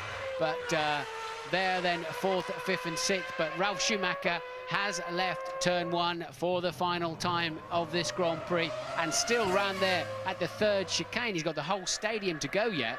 His 2nd place man Barrichello 50 seconds behind, although of course that's not all on-track performance. Barrichello lost a good 20 seconds when the refueling rig did not function properly. Yes, indeed, and he started a long way behind on the grid as well, and he was on a 2-stop strategy, so he's done well this afternoon, Rubens Barrichello, to give Ferrari something to take away from here. They won't be too unhappy though, because their main rival in the championship, David Coulthard, is going to go away empty-handed, and that really gives Michael Schumacher a very comfortable position. 37 points.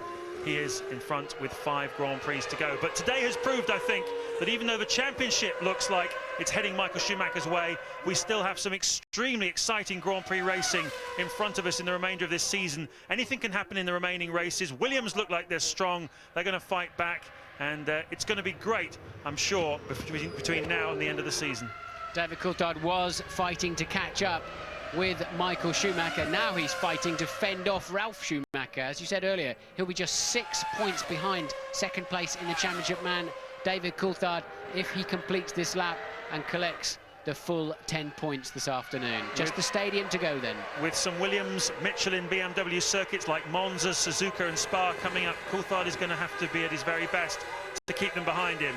It's been about Williams BMW all weekend. It was about Montoya in qualifying, and for the first 20-odd laps this afternoon, it was also about the Colombian. But right now, it's about Ralf Schumacher. The 25-year-old younger brother of the local hero wins his 3rd Grand Prix of the 2001 season. Well done to everybody at Michelin, Williams and BMW, and well done to Ralf Schumacher. A very solid drive from 2nd place on the grid, and when it counted, he was there to pick up the pieces.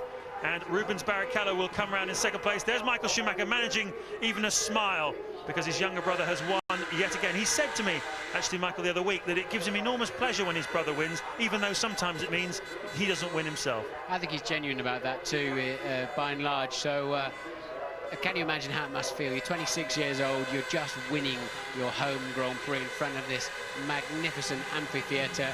Mostly Ferrari flags waving, it has to be said, and that's why there's such a din as 2nd place man Barrichello crosses the line. His strategy this afternoon was very much to get him on the podium. It was not one to win the race with, and that's certainly mission accomplished in that respect then. So this is Villeneuve, who's just 2.1 seconds ahead of Fisichella, and Button then over the line, 5th, Alesi 6th. They're the final point scorers, and there was a total of 2.9 seconds between the lot of them. Yes, very close indeed. And there is still the championship leader, Michael Schumacher, on 84 points. Coulthard has 47. Ralf Schumacher goes the wrong way over the chicane and makes sure he doesn't collide with Enrique Bonolder on his way out. But Coulthard 47 points, and Ralf Schumacher has overtaken Rubens Barrichello now with this victory. He moves up into 3rd place in the championship, 6 points behind. There's a great sight, isn't it? Sportsman to the last. Likes to see his brother do well. All the encouragement he gave him as a youth when he was karting.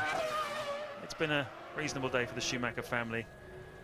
And in the Constructors' Championship, Ferrari, looking pretty imperious, got more than twice the points of McLaren in 2nd place and Williams in 3rd. Sauber 4th, and BAR have jumped in front of Jordan. But a very happy man, no doubt, is Sir Frank Williams. He's talking now with Ted Kravitz. Frank, congratulations. One went bang, but one survived. One had a problem. And Ralph did a very sensible race. When it became clear he was almost unstoppable. It was very fine performance by the team and by BMW. Quite remarkable, really. Were you surprised? I mean, or did you expect it coming here to a circuit that suited your car so much? Well, from the weekend qualifying and from the morning warm-up, we thought we'd probably ease away from the rest of the field. Not as much as we didn't imagine one would disappear that quickly. But the only real worry is to finish the race. They use 73% full throttle around the circuit, which is very hard work for any engine. So it's the 3rd win of the year. Why not one more at Monza, eh? Well, when I was brought up, I was told never ever be greedy. It always catches you up, but one would be very nice. Thanks, Frank. A nice reply there from Sir Frank Williams. He must be very happy, Martin, but he's really back in business now, isn't he? Yeah, they are. It's taken a while, hasn't it? When that flywheel starts slowing down, and all of the teams, they usually take 3 or 4 seasons to start turning it around and building it back up again, but they have some momentum now. There's no doubt about that. It's a home win. It's a home win for Ralf Schumacher. No doubt about that either. And isn't he happy? That's his physio and the rest of the team congratulating him. There'll be some kind of party tonight, I would imagine. Willy Weber there, you just saw the manager of both Schumacher brothers. Hasn't he done well? Managed to make himself a fortune. Former hotelier. Decided when he discovered Michael Schumacher he probably didn't need to be in the hotel business anymore. And now he's discovered Ralf as well. He certainly will never be making any room service again in the future. Ralf Schumacher wins his 3rd Grand Prix of the season. There's Rubens Barrichello coming in. He's had a decent afternoon as well. The right strategy, as you said, Martin, for the Ferrari team. And Rubens picking up another 6 points. He's really been a regular podium visitor this season, adding them to his 3rd place, the Australian Grand Prix, 2nd at Malaysia, 3rd in San Marino, 3rd in Austria, 2nd in Monaco, 3rd in France, and 3rd in Britain, and again 2nd today. Pretty consistent form from a man who quite often gets written off as being the nearly man, really. Yes, he won this race, of course, last year. We saw him sobbing his eyes out on the podium with the Brazilian flag and remembering Ayrton Senna, and it was a great moment for Rubens Barrichello and Brazilian motorsport in general. But I think he'd be moderately pleased with today. Villeneuve, I think, will be extremely pleased with his 2nd podium of the year for BAR, a team that he is more involved in than is normal with a driver. He is a fundamental part of BAR. Normally you're just a sort of an employee type situation, and I think Jacques has more of a say in the management of BAR than most drivers do. Just saw Fisichella there going through the shot. There's Jenson Button, got his 1st points of the season for 5th place. So that's 5 World Championship points in one afternoon for Benetton. It's been a long time coming for this team, but 5 points takes them, puts them nicely into the championship. Yeah, it does. Puts them into 7th place and ahead, amazingly, of Jaguar. I mean, Irvine was having a good run today, wasn't he? Yeah. But Jaguar down there with just 5 points to their name at the moment. Not working out for them. Michael Schumacher has made it back to the pits. He'll want to see the podium procedure with his brother and see his brother before he goes up onto the podium, of course. All good TV, I'm sure. Michael looking... I mean, Michael's not going to be too upset, is he? He wasn't going to win the race, so Ralph has, and Coulthard scores no points, so that's why Michael's got a bit of a spring in his step, by and large. There you see the championship situation. Going down through to 18th place. Only 22 drivers in Formula One, which means that 4 have yet to score a point. Pretty good knockings for everybody. Everybody's been collecting some points throughout the season. Been spread out fairly evenly in the lower orders. It's not quite as simple as that, because obviously you've got Zonta in now replacing Frentzen. That you end up usually with more than that quota, more than the grid numbers by the end of the season. But only 10 finished today, 10 cars over the line, and 12 cars not making it to the end of one of the hardest, fastest but shortest Grand Prix of the year time-wise. It's been a very eventful afternoon. First corner accidents, restarts, leaders dropping out, front runners dropping out. We lost Mika Häkkinen, we lost Michael Schumacher to mechanical failure. We lost David Coulthard as well, and Juan Montoya, the engine blow up. Taking nothing away though from Ralf Schumacher. There's Dr. Mario Tyson, the man who's done so much to make this BMW engine what it is. It's amazing, really, Martin. This is only their 2nd year back in Formula One. Last time they were here was the dark ages. It was the turbo era. There's Michael Schumacher going out to celebrate his brother's success. I wonder if Ralph actually noticed him. There he is, though. They love a hometown victory. 100,000 air horn blowing, flag waving Germans. Most of them are waving red Ferrari flags, but there are more and more waving Ralf Schumacher Williams blue flags. And the German national anthem we will hear.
It's a story that's sweeping the nation. The younger brother comes good.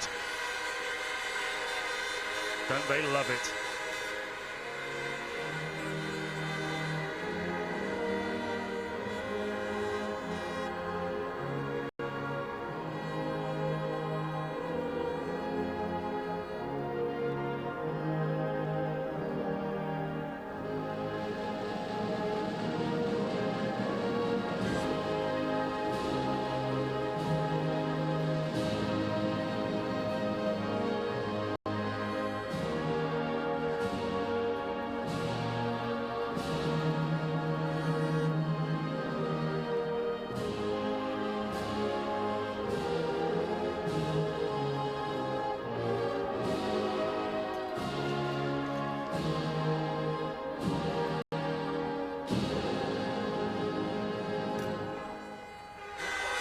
So Ralf Schumacher wins his 3rd Grand Prix of the season. Nice to see that Jacques Villeneuve has given up the Bilbo Baggins look and has become all clean cut. Notice he's shaved his beard off, got a nice haircut. What's becoming of him? He's got a new 19-year-old ballerina girlfriend from New York. I think that might be something to do with it, maybe. Apparently. But well, it's nice to see 3 different chassis, 3 different engines on the grid, 2 different tyre suppliers amongst those 3 men standing on the podium. Formula One then in rude health at the moment, no doubt about it. Certainly is. Rubens Barrichello yet to find the top spot of the podium in 2001. He's certainly been alongside enough times this season. 5 races to go, though. He still could do it. There is the clean-cut, clean-living boy himself, Jacques Villeneuve. Nice to see him back up there. Many of us regret that he's been in the boonies since his '97 World Championship victory. So the champagne ceremony begins. It's been a wonderful afternoon of motor racing, high event and high drama. Third win of the season for Ralf Schumacher, and a few more, I fancy, before this season is over.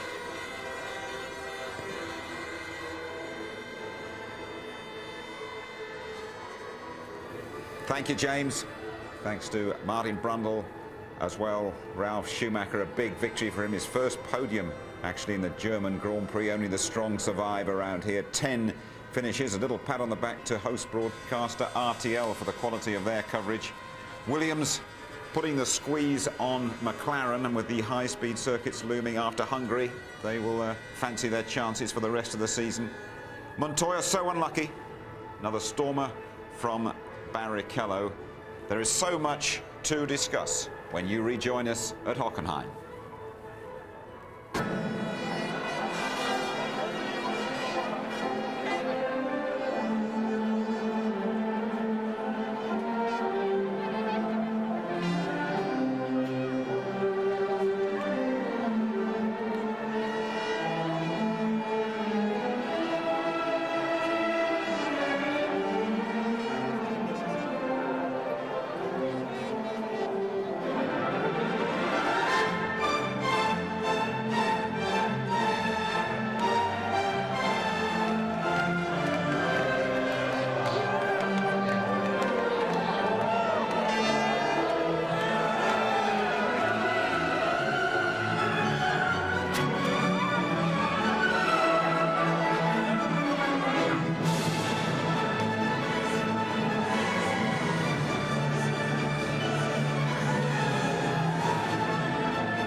Stressful at the end as well, just to keep you on your toes straight. He does it every time. I know.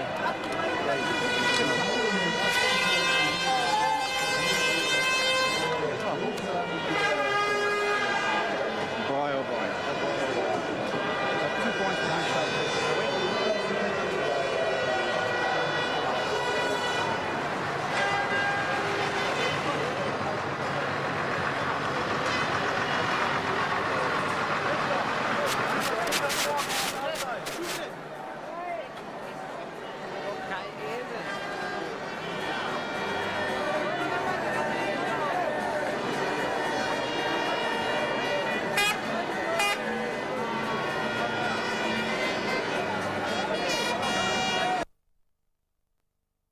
Barrichello, second for Ferrari, and Jacques Villeneuve, third for British American Racing. Ralph, what does it feel like to win at home? Well, it's a great feeling. I mean, I've always had a bit of bad luck here. I've never really finished in a good position, and I mean, to be here today in a German package to win the race in Germany is a great feeling. Now, soon after Juan Pablo Montoya, your teammate, had his problem in the pits and you took the lead, he then went back out and his engine blew up. Did the team then tell you that this had happened and to watch everything and perhaps slow down if you had to, or did they just say keep racing? Well, already before that weekend, we knew that we are on the tight side with the engines. So when after the race, when Pablo pulled away, I was, you know, I thought, okay, you know, you do whatever you want to, and I started to save engine already because I know how long and how hard that race is, obviously, to engines, and it paid off at the end. And after this, the team told me as well, you know, slow even more down, and then it was easy because Rubens couldn't push anymore, so it was a perfect scenario for us. Thank you very much, Ralph. Rubens, you started the race on a two-stop strategy. Do you think it was one that could ever have produced a race win here today?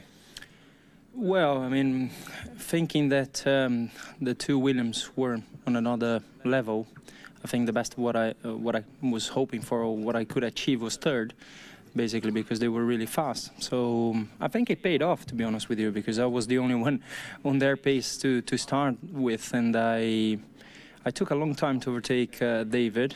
It was a fair race, but I think it was a little bit too close. And he was losing time as well, so I don't know what he was playing, because, you know, we both wanted to go forward and we were losing like 3 seconds a lap. And so I was hoping to finish well. I mean, if Michael was there, I don't know what I could, I would have done it. But it's, in any case, I think it was everything I would hope for. But talking of your overtaking manoeuvres on David, you took past him twice, and both times around the outside into the stadium. How confident were you that you could take that line and still get through the corner? Well, we know each other since the phone 3 times, so it's. I think we have a respect on each other. It's not the fact of going on the outside. It's that, you know, he left just that side for me, and in a way he was one up on me because of Silverstone last year. So I needed to go on the outside. Rubens, thank you very much. Jacques, your second podium of 2002, but you started outside the top 10 today. You completely surprised? I am surprised to be in the podium. I was hoping to get in the points, and I thought we'd need a little bit of luck to get in the points. But to get in the podium today is great. We weren't very competitive all weekend, but this morning, surprisingly, in the warm-up, after a few changes on the car was really, really competitive with fuel on board. So we knew we had a chance to do a good race, and the 2 starts went well. But then Olivier, being on a different strategy than us, was going a lot faster, and when he got close to me, then I let him by so he could play with Jarno a little bit. And what I was hoping happened. Jarno went off, so then I was just trying to stay in Olivier's toe so he could carry me along. Now, talking of the start of the race, Jacques, obviously we had 2 starts today. What did you see of the incident at the first one, where Michael Schumacher seemed to be very slow off the line? I didn't see what happened, but I was surprised when there was a red flag, because we already went through the debris once. By then the track was cleaned, so the most dangerous moment of the race is actually the start, so I was actually really, really surprised. Thank you very much. Ralph, you've won here today at Hockenheim. The next race is at Hungaroring, a very different sort of circuit. Any chance we can see a second Williams win in a row? Because you're going to need it. You're 44 points down on Michael with 50 points to play for. Well, I mean, I'm not going for the championship, I guess, so that's not so important. But still, we try to be competitive in Hungary, but it's going to be a very difficult one for us. I mean, there's a high downforce circuit, and usually we struggle a bit on these circuits, so we'll see. I mean, we have 2.5 weeks to develop stuff and to bring new stuff for Hungary and see how it pays off. Thank you very much, gentlemen. Now, if you'd like to speak in your own languages, starting with Ralph, please.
Good.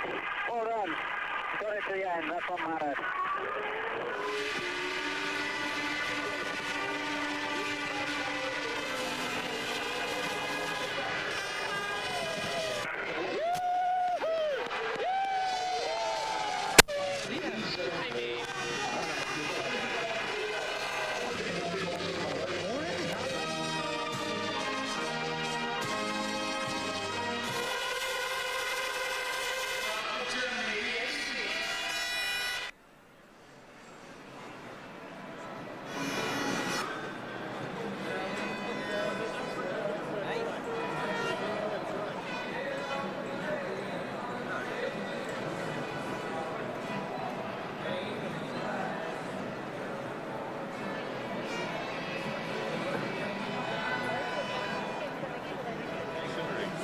We're coming, we're on the back. We're coming back.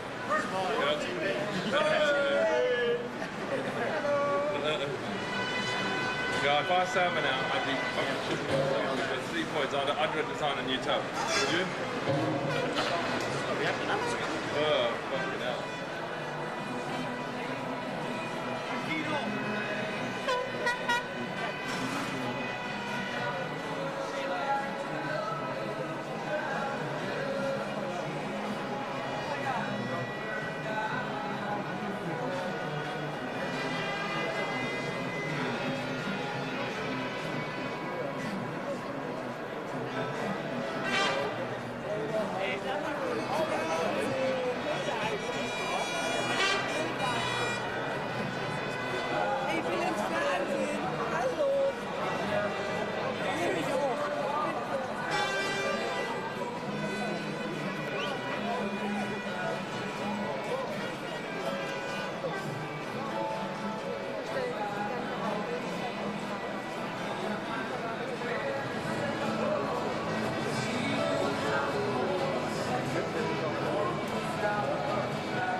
Welcome back then to Hockenheim. Let me just confirm the result of the German Grand Prix for you. Now just listen very carefully to this. If Michael Schumacher wins in Hungary in 3 weeks' time, he will be world champion once again. Confirmation of the result then. Ralf Schumacher, the winner here, 10 out of 10 for him. Rubens Barrichello, absolutely storming drive around Hockenheim again for the Brazilian. Jacques Villeneuve on the podium, great points for BAR. And look at that, the two Benettons after a blank season, 3 points to Fisichella, and the first 2 points of the year for Jenson Button and Jean Alesi battling that cross round and making his point. The Drivers' Championship then, so Schumacher wins around the Hungaroring in mid-August. A fourth world title is going his way. Rubens Barrichello and Ralf Schumacher nip and tuck between them, and Ralf might just be looking at David Coulthard and saying, I've got enough time to catch you as well. Montoya so unlucky not to add to that total today. And the constructors, well, Ferrari are away and clear there, but there's a real decent scrap going on for second place, where Williams are gaining ground on McLaren. BAR have moved above Jordan, who've had an absolutely miserable time here this weekend. The press conference, we're going to go down to it now to hear from the big three in Germany. Congratulations, gentlemen. Ralf. Really, really surprised. So, man, as always, I think Bill, one of the few people surprised when the race was red flagged with all that debris on the circuit. Anyway, Tony, let's take a look back, shall we, at the start of this German Grand Prix, and I mean, all sorts of stuff flying about, and Michael Schumacher really almost stopping and causing it. Yeah, he had to give us probably the most difficult and dangerous time of a race, and it's like an airplane, isn't it? It's the takeoff and it's the landing, and that just shows how easily it can happen. And that shades of '89 there, when Gugelmin did exactly the same thing over the top of Nigel Mansell and survived quite well. Here it is from another angle. It's when the driver is unsighted like that because he's busy, he cannot see, believe me, the back of the car there. He's busy changing position, whoops, and up he goes. Now, if that had happened 2 years ago, and Bernoldi's very, very lucky, as we've said, because the car went over the top of him, if that would have happened 2 years ago either, the side impact, the top impact tests that the FIA have imposed, then perhaps there would have been some damage to the driver as well, and he might not have walked away from that one. And, you know, we've had other accidents, even like '82, when Paletti went into the back of Peroni, and unfortunately then the driver perished, but that's a long time ago. Safety now is paramount, and it is great to see drivers survive it. It's great to see the camaraderie between Michael Schumacher, concerned about a fellow member there. Grand Prix Drivers Association, very strong as well, led by Schumacher and Coulthard and Trulli. It is actually the nightmare scenario for a crash, isn't it? Because they're all pedal to the metal, absolutely going for it, and you're not going to expect to run into something as poor Bertie did there. And also, the tyres have a certain amount of temperature in them as well. And when you hit the back of another tyre, the tyres fuse together, and that helps the launch pad even more. You can imagine what is going through the driver's mind. But also, you know, we have a situation where inside the cockpit, where the FIA have said in the safety cell there is even more padding as well around the driver. There's a seat that's moulded to them as well, which helps to minimise some of the damage to the driver. Villeneuve wasn't happy about a restart, but I think we all felt the race had to start again. We were saying here, as we were sitting and watching the debris that was on the track from that, there was no way, I think, that Charlie Whiting and Herbie Blash absolutely right to red flag it after that, because there could have been punctures. And again, you know, when the restart happened, this was relatively clean. But here's this man, Barrichello, right at the beginning, being aggressive now, and also the power and speed of the Ferrari. Just look at this, look at Schumacher. He went past both the McLarens then, and Barrichello followed quite soon after that. OK, Tony, thanks for the moment anyway. A lot more for us to talk about. We hope to have a word with Jenson Button as well when you rejoin us. You're back with us reviewing the German Grand Prix won by Ralf Schumacher. Now, Tony, Ralf, the big winner here today, but a big tick, I think, for Rubens Barrichello, who won here last year in such emotional circumstances. I just think that Barrichello was aggressive from the start. You know, he made so many moves, even the one with Coulthard, which we really enjoyed. Fabulous passing and repassing. And he was just on it the whole time and so committed. And I think the other story of this whole race is that all the other field, the rest of the runners in the field, knew the power of the package of BMW, of Michelin and Williams together. They'd almost conceded before they started, so much so that Michael said, I've just got to watch where Coulthard is. And unluckily for David, he went out when he could have scored some more points. It's been a long time coming. Jenson Button has a couple of World Championship points under his belt at last, and Jenson is going to have a chat to us now. Well done, Jenson. Thank you. A long wait. A bit of a shock to you that it's come here? A slight shock, but again, we've been good all weekend. I mean, it hasn't been points finishes, but we've been looking quite good, and you know, the consistency of our car and the reliability has really helped us here. So we're here finishing 5th and 4th, which is great for the team, and we really need it as well at the moment. Have there been times when you've doubted your own ability a bit this season? No, of course there hasn't been, but it's been difficult. I knew there was problems, and also in myself I had to learn new things on the car, which I found difficult at certain times. But it's good to get this result, more for the mechanics and all the people that work so hard behind the scenes and everything. So it's good for everyone. Let's just talk about the race, Jensen. Were you involved in the smash at the start at all? No, I saw Bertie's car behind. I could just see the wooden plank of the car in my mirrors, which was pretty scary. But the good thing is he was okay and able to get out there again. As you can see, these things are pretty strong.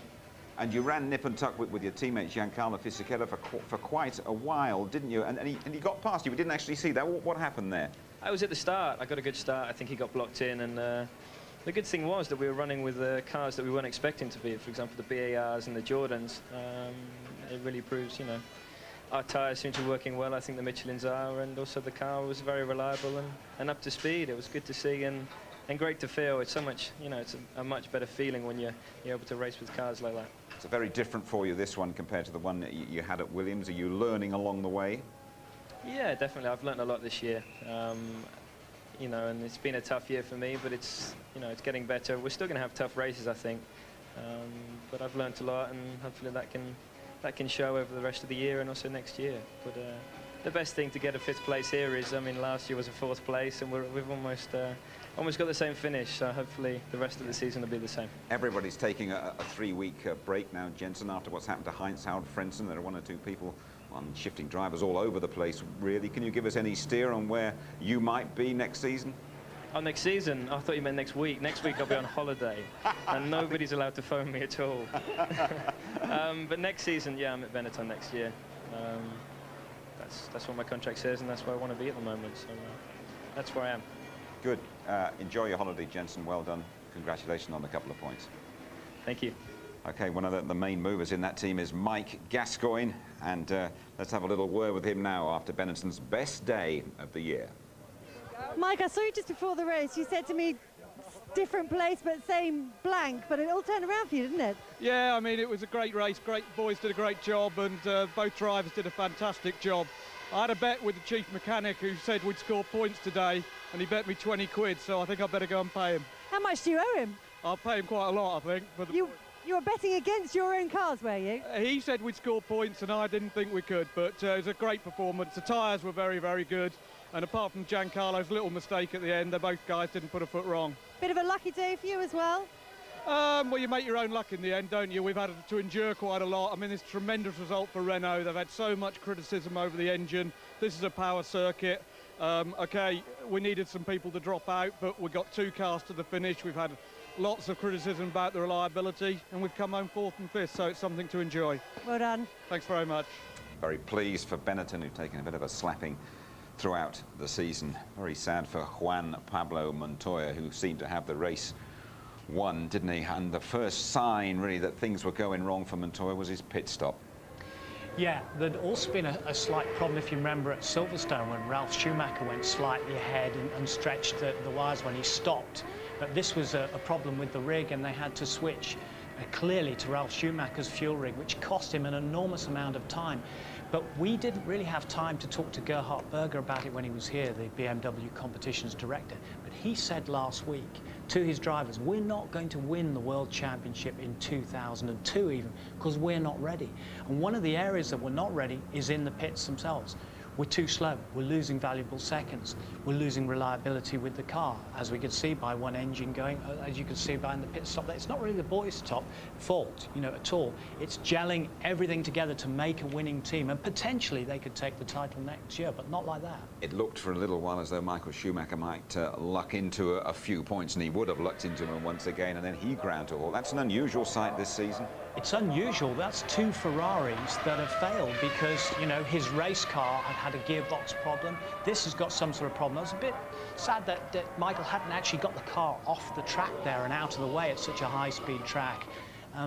But this is his bogey track, isn't it, now? He won here in '95, and now Ralph's won here once as well. You must think, what have I got to do to try and win in front of my home fans, you know, at Hockenheim? Absolutely. We can find out exactly what Michael Schumacher thinks about his failure here today as he chats to Ted Kravitz. No room for this. Michael, bad luck, I suppose. You can't win them all.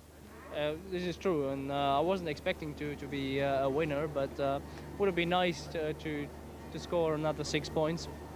So we could have finally done it in Hungary, but like that we have to wait a bit longer. Bit of a crazy race it was. Was it any consolation David didn't score too? It was yeah, an up and down race in terms of emotion, but not too high on the other side because it is not a decider race for the championship anyway. But on the other side, even being not finishing, we did go another step towards the championship, which is good as well. I suppose you might have had a feeling that Ralph would have been the winner today. Certainly, I mean, seeing Ralph and Rubens up there, it makes up for some of the disappointment.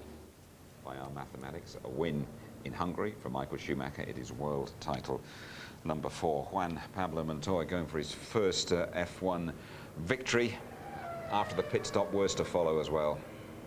Well, there's this question mark about reliability, performance on the track. Poor Juan Pablo Montoya, he's had the lion's share of the retirements this year. He's had hydraulics, he's had electrics, he's had collisions, he's had 2 crashes.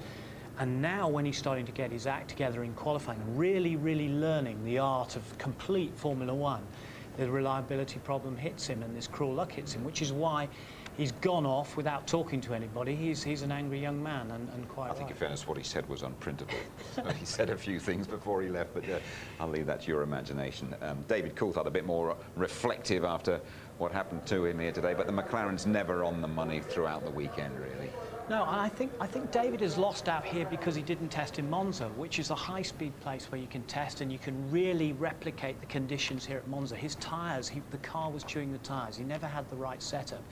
And just when he needed the luck to stay in there, you know, after Michael Schumacher had retired, his bad luck comes back and really hits him. The strain after that pit stop, and everything seemed to let go. And unfortunately, with Hakkinen out as well, and all the Mercedes top brass here, it's not good for McLaren when they've made some leeway after Silverstone, especially the win. Luciano Berti had an interesting afternoon, didn't he? Involved early on and then here. Well, see, the thing is, what happens, Jim, is after a big crash like that, I'm sure Luciano Berti will have had to have seen Professor Watkins, the FIA medical delegate. They have to say their name, they have to count through the numbers. But you'd have to say that his equilibrium had gone. He was spinning off all over the place, and he's had some big incidents here this weekend. It'll be a weekend to forget for him, but thank goodness he's perfectly okay. One of the great sights of this Grand Prix right at the end, the Frenchman Jean Alesi battling to make his point. He did it okay, and then he chatted to Louise Goodman. Jean, congratulations, you got a point, but by the look of you, you really had to work for it. Yeah, I'm really pleased for the final result because at the start we have some problem with the first gear, really too long. At the first start, I saw my teammate flying in the air and I was a bit shocked. But I'm pleased to have this point because for sure it will be very heavy for the future of my team. And what about your future? Because there's all sorts of talk circulating in the paddock this weekend. Yeah, it's true. But today, it's a day of happiness. I will explain something a little bit later on. You don't look very happy. I mean, last time we saw you getting points, you were jumping up and down. I'm happy for them. Thank you. Unusual interview that, and does that mean next time we see him in Hungary, he'll be wearing the Jordan livery? Well, you know, we bring you these hot rumours from time to time, but that's why I arrived back in the studio. Like Slightly sweaty. Not a hot story, not exclusive, a hot rumour. I've heard that before, yeah. and that's why I came running back into the studio just before the start, because the Italian press are convinced that Jean Alesi is going to take the place of Heinz-Harald Frentzen in the Jordan for the remainder of the season from Hungary onwards. Well, who's going to fill the place of Prost? Could it be Frentzen? We don't know. But certainly there's a great bond between Alesi and Eddie Jordan, because they were Formula 3000 champions together in '89, and Eddie's tried to get him in the car lots and lots of times. In fairness to Eddie Jordan, we all felt he would have something in store that would explain what he's done to Heinz-Harald Frentzen, but judging by the way they've gone here, Mr. Alesi would be very welcome. Well, this was Ricardo Zonta, and we have said that he hasn't really covered himself in glory. 15th on the grid wasn't good enough, and despite the fact that the arrows of Verstappen in front of him had come out of the chicane quite slowly and he got a bit too close. It's up to the car behind. This is the result. You know, and ultimately he goes out of the German Grand Prix. Now this one was quite amazing of truly, because he'd been having a fabulous dice with Panis and Villeneuve behind them, the 3 Honda-powered cars. Truly such a great racing driver made a very basic mistake there, trying to get back at Panis, who just got past him, and you saw that elementary mistake on a spin. Just your final thoughts, Tony, as we enter this little break in the season? Well, I think it's great for everybody to have a break and regroup and recharge their batteries first of all. But Michael Schumacher will be upset that he's not that bit closer. He's still got a way to go. And there's a little chink of light in the tunnel for David Coulthard. You never know. It's a very little chink of light. Thanks very much indeed, Tony. I must give you the result of the competition. Remember we asked you, it was a pretty simple one, who won last year's British Grand Prix? And David Coulthard, the answer. And the big winner, the winner of the brand new MGZR Sports Saloon, is Mr. C. Hindley from Manchester. Well done to you, sir, and you will join 10 runners-up, having a day out at Thruxton as well as enjoying that new motor. Highlights tonight of the German Grand Prix at 11:45, and the show repeated, as always, tomorrow night, ITV2 at 7. The full service throughout the Hungarian Grand Prix weekend, qualifying live from 11:30 on the Saturday, a big pre-race show on the Sunday starting just after midday. Highlights at 11:45, and once again ITV2 7 o'clock on the Monday night for the repeat show. There we are then. We're all going to take a 3-week holiday from Formula One. We take a break with Michael Schumacher just a victory away from the world title, but younger brother Ralph ruling the roost in Germany. See you in Hungary. Bye-bye.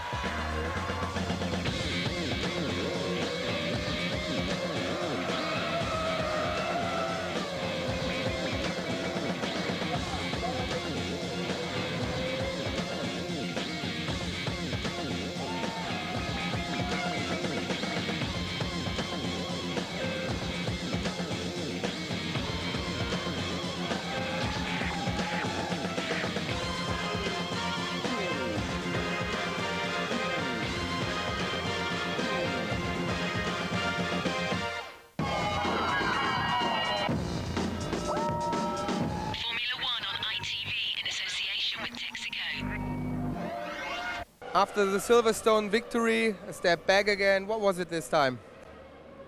Obviously, it's impossible me to give you the 100% explanation of what happened, but definitely a little bit smoke vibration behind me, and engine stopped running. So obviously something happened in the engine compartment, but not sure yet, of course, what happened. How much fun is left now? How much racing fun is still left?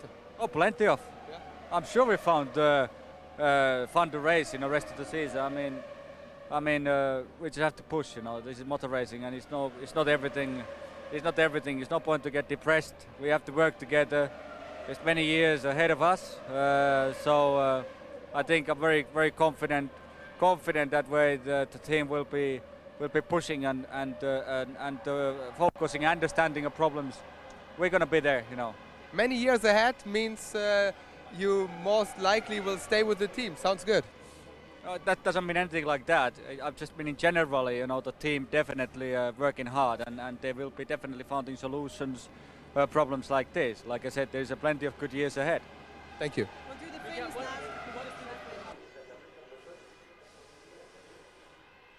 Ross, let's begin with the first start. Yeah, I think there's some problem with the gearbox. We're not sure because we've had a look at the data and the car wouldn't change gear. So something happened to the gearbox. Michael couldn't change gear and unfortunately was hit from behind. What ruined his race at the end? We don't know. We don't know. Unfortunately, he was out of range of our telemetry, so we couldn't see what the problem was. And the marshal's post didn't have a radio, so we couldn't talk to him. So we don't know what the problem was. But at the end, nothing lost concerning the championship. Well, very fortunate, really. I mean, 6 more points in the constructors, so in fact, it's been a relatively good day for us. Thank you.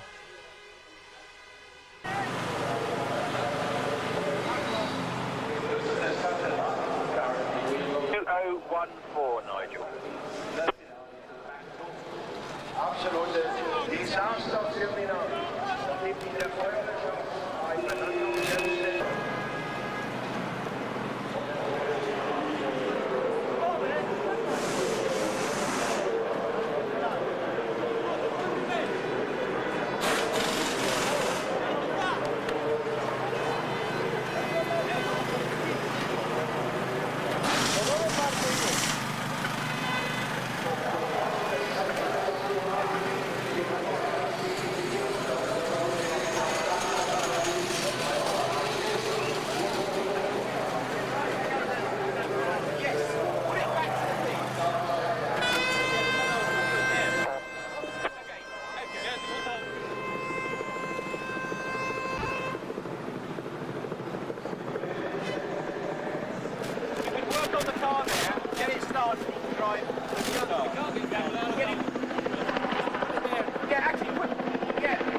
that the two drivers start the pit lane?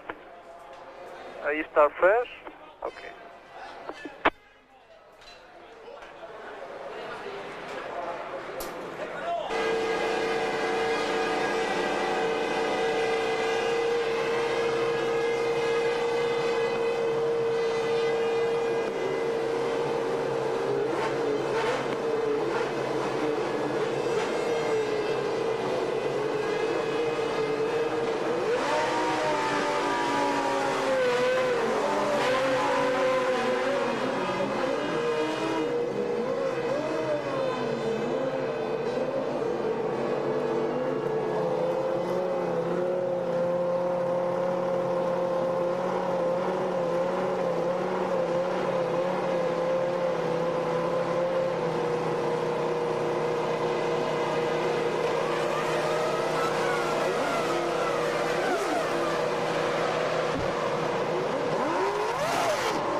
Tell me when to go. Michael, are you okay? Very frightening looking accident. Huh? He can't hear, I'm afraid, but he seems to be okay.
Yeah.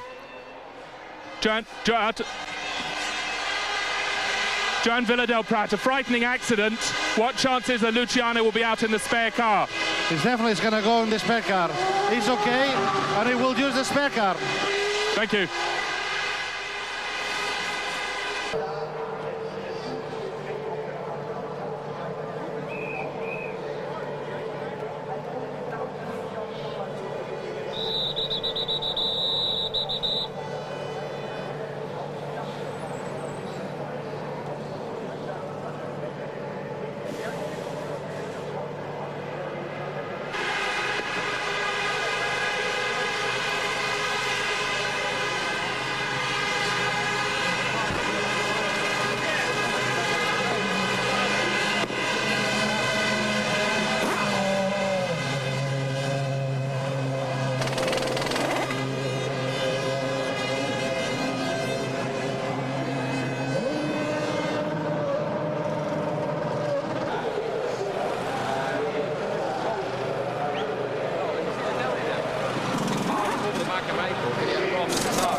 Rupert Mannering, it was all changed with both your drivers getting in each other's cars before the start. Which cars were they in this time?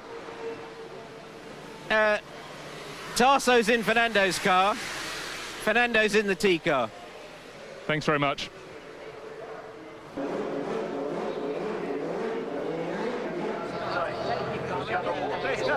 in seinen Brust und wird an den Rennen teilnehmen, zumindest aus der Boxenstraße heraus. Reserveauto. So, jetzt sehen wir das Bild nochmal. Genau, das mal an, was dort jetzt passiert. Ein absoluter Wahnsinn. Und der Michael Schumacher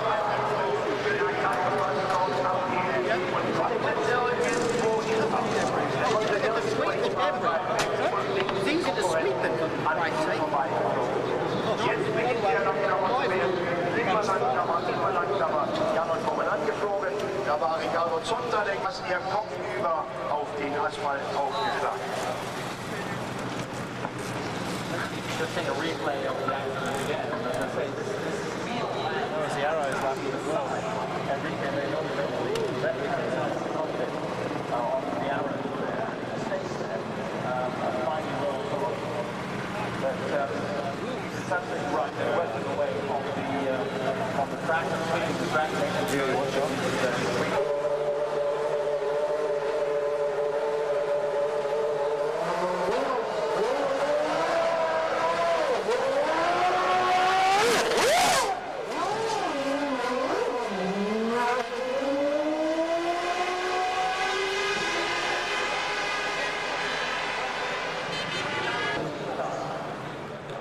Mick Ainsley Cowlishaw, it was hard to see what happened at the start there. Did either of your cars pick up any damage? Yeah, we caught a lot of damage with Enrique. We've actually changed the engine cover, front wing and a rear wing, so the rest of the car's okay. Jos fortunately missed anything, so he's fine. Thanks very much. Best of luck.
sauber, schade drum.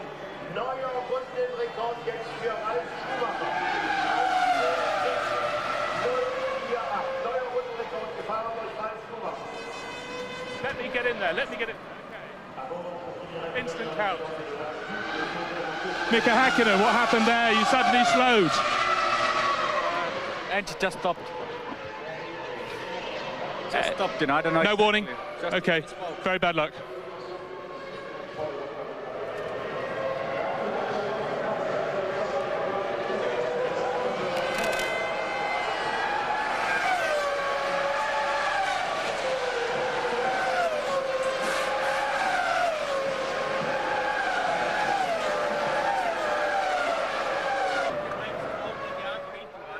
Kimi Räikkönen, you're back here in the pits. What happened? You brought your car back and parked it in the garage.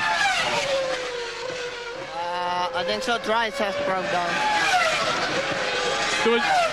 There was no warning beforehand? Huh? You had no warning beforehand, it just broke? No, it's just broke.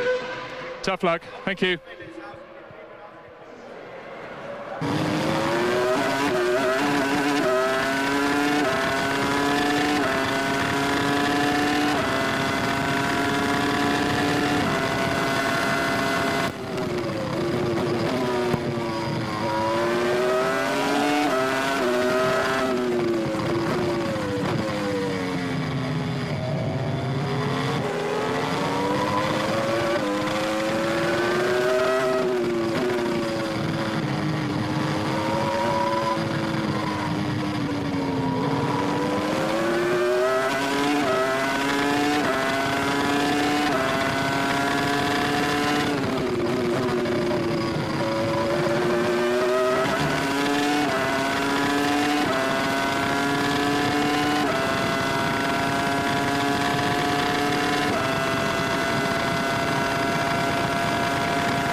Pablo, that was a terrible...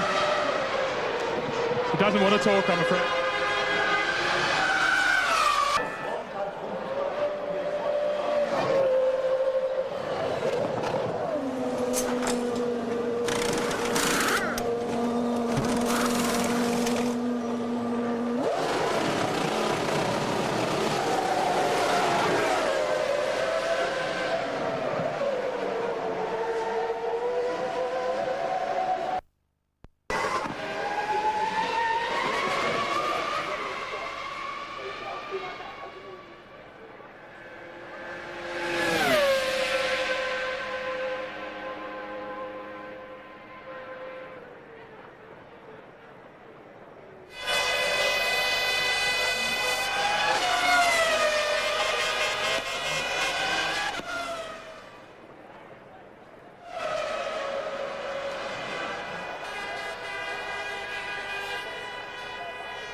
Sorry, David?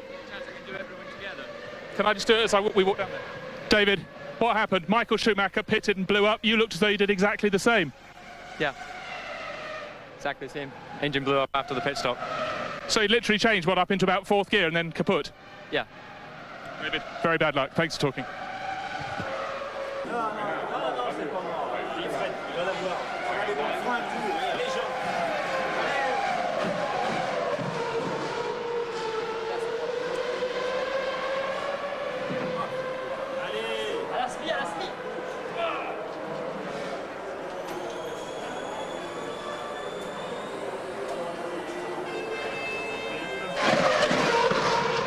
Luciano Berti, you had a very frightening accident at the first start. Were you injured at all? I just hit my arm somewhere in the first shunt, which is a shame because the car was very good in the race. The Jean's spare car was better than my own race car, and I think I could have done a good race, but the pain in my arm was quite big, and unfortunately we have no power steering, so the steering is already very heavy. It was possible to hold the steering.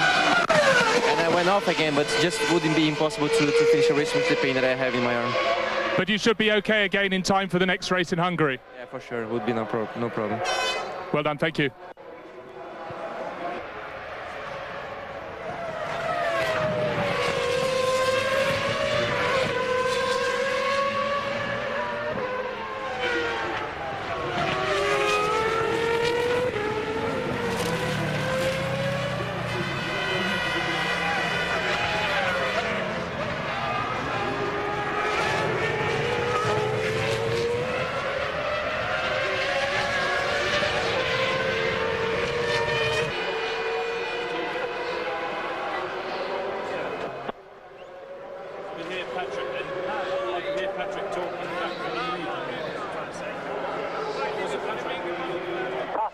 You speaking, you can't hear what you're saying. Very weak.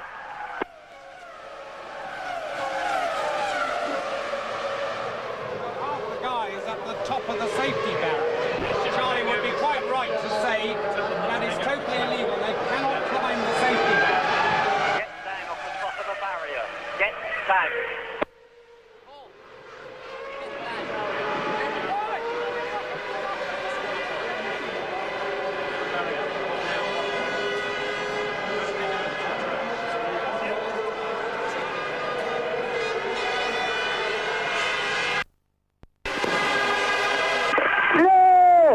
Well done. Got it to the end, that's what matters.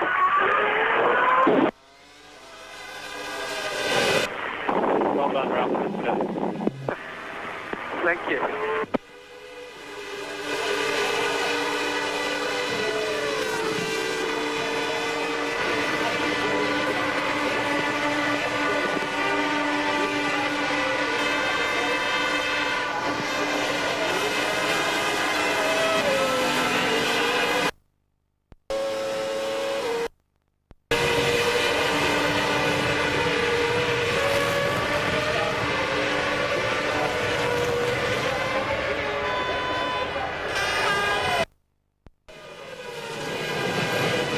Well done, dude, fantastic. Sorry about that at the end, but we were a little confused, but well driven.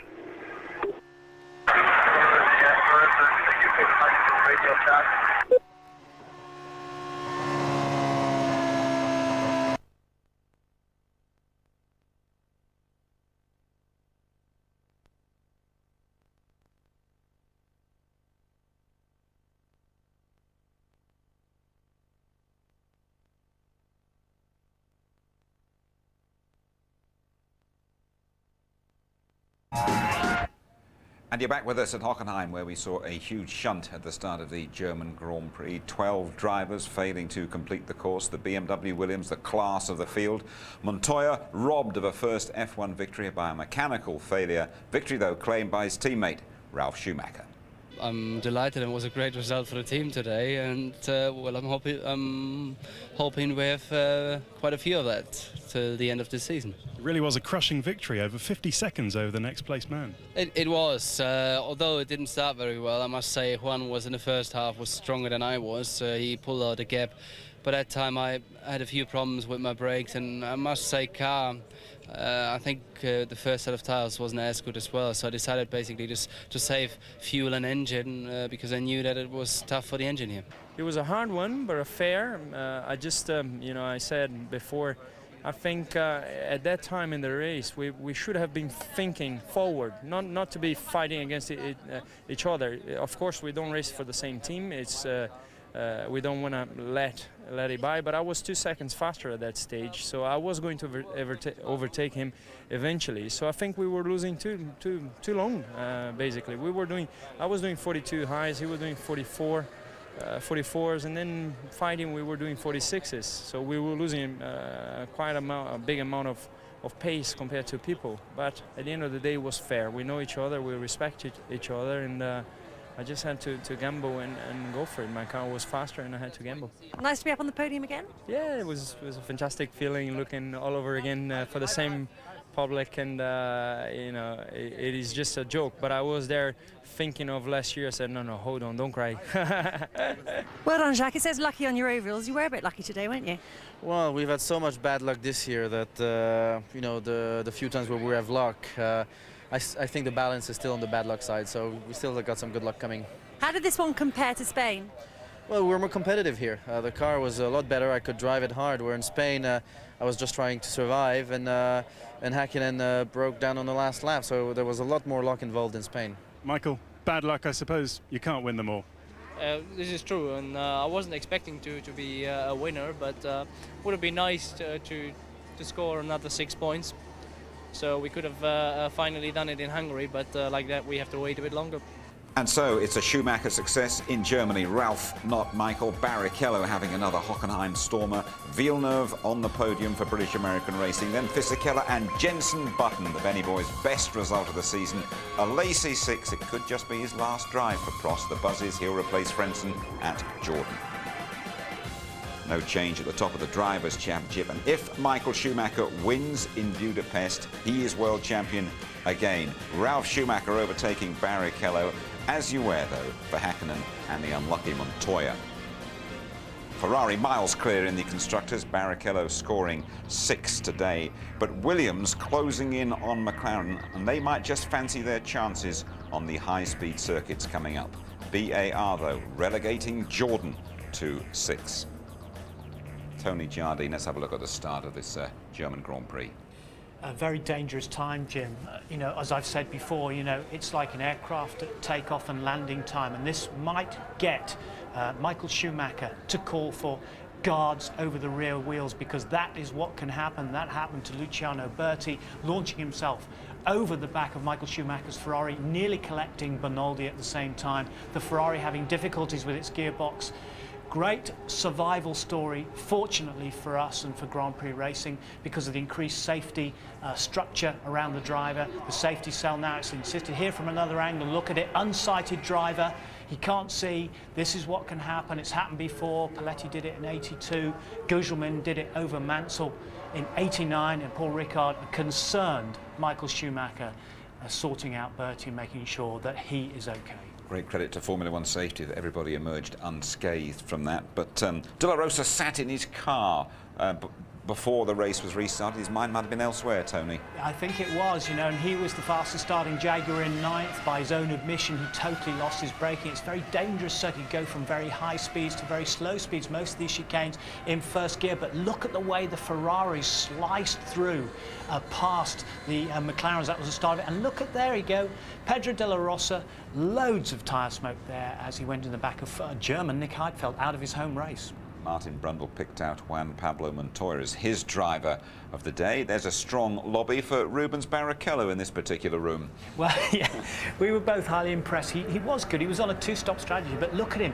You know, even off the start here, here he was, along with Michael Schumacher there, and going through the McLarens there, and Rubens was aggressive, he was measured, and then when he was chasing his old adversary, David Coulthard, who remembers British Grand Prix in the year 2000, round the outside of him, coming into the stadium very, very fast, 190 miles an hour. He sticks with it, and he got past David, and he got up onto the podium in second place. Well done, Rubens. Michael Schumacher causing that accident at the start. Another miserable experience for him at the German Grand Prix.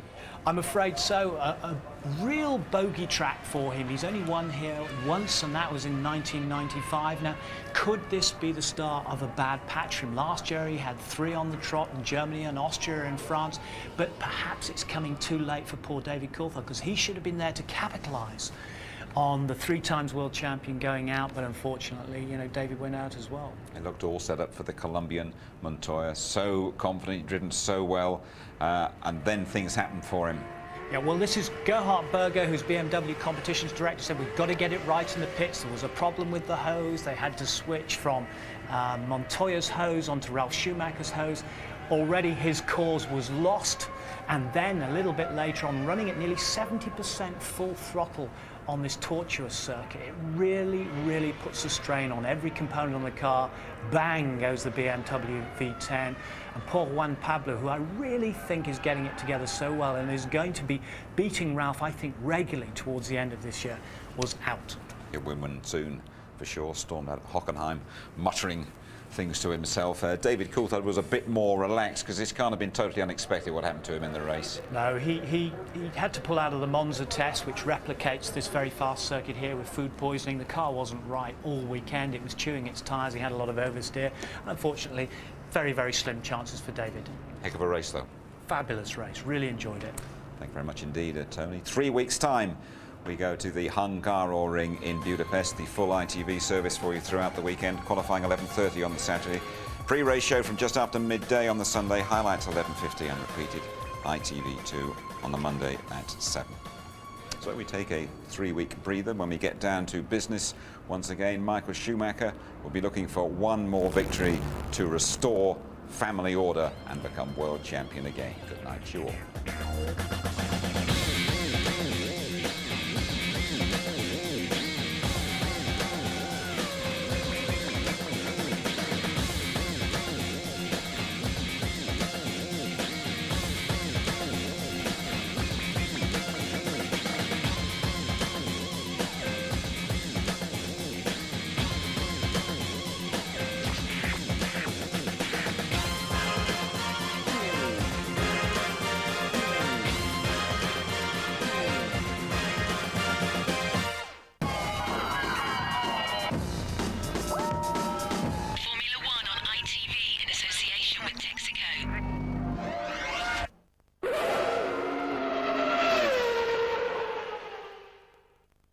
If you'd like to know more about Formula One, the website address sponsored by Foster's is www.itv-f1.com.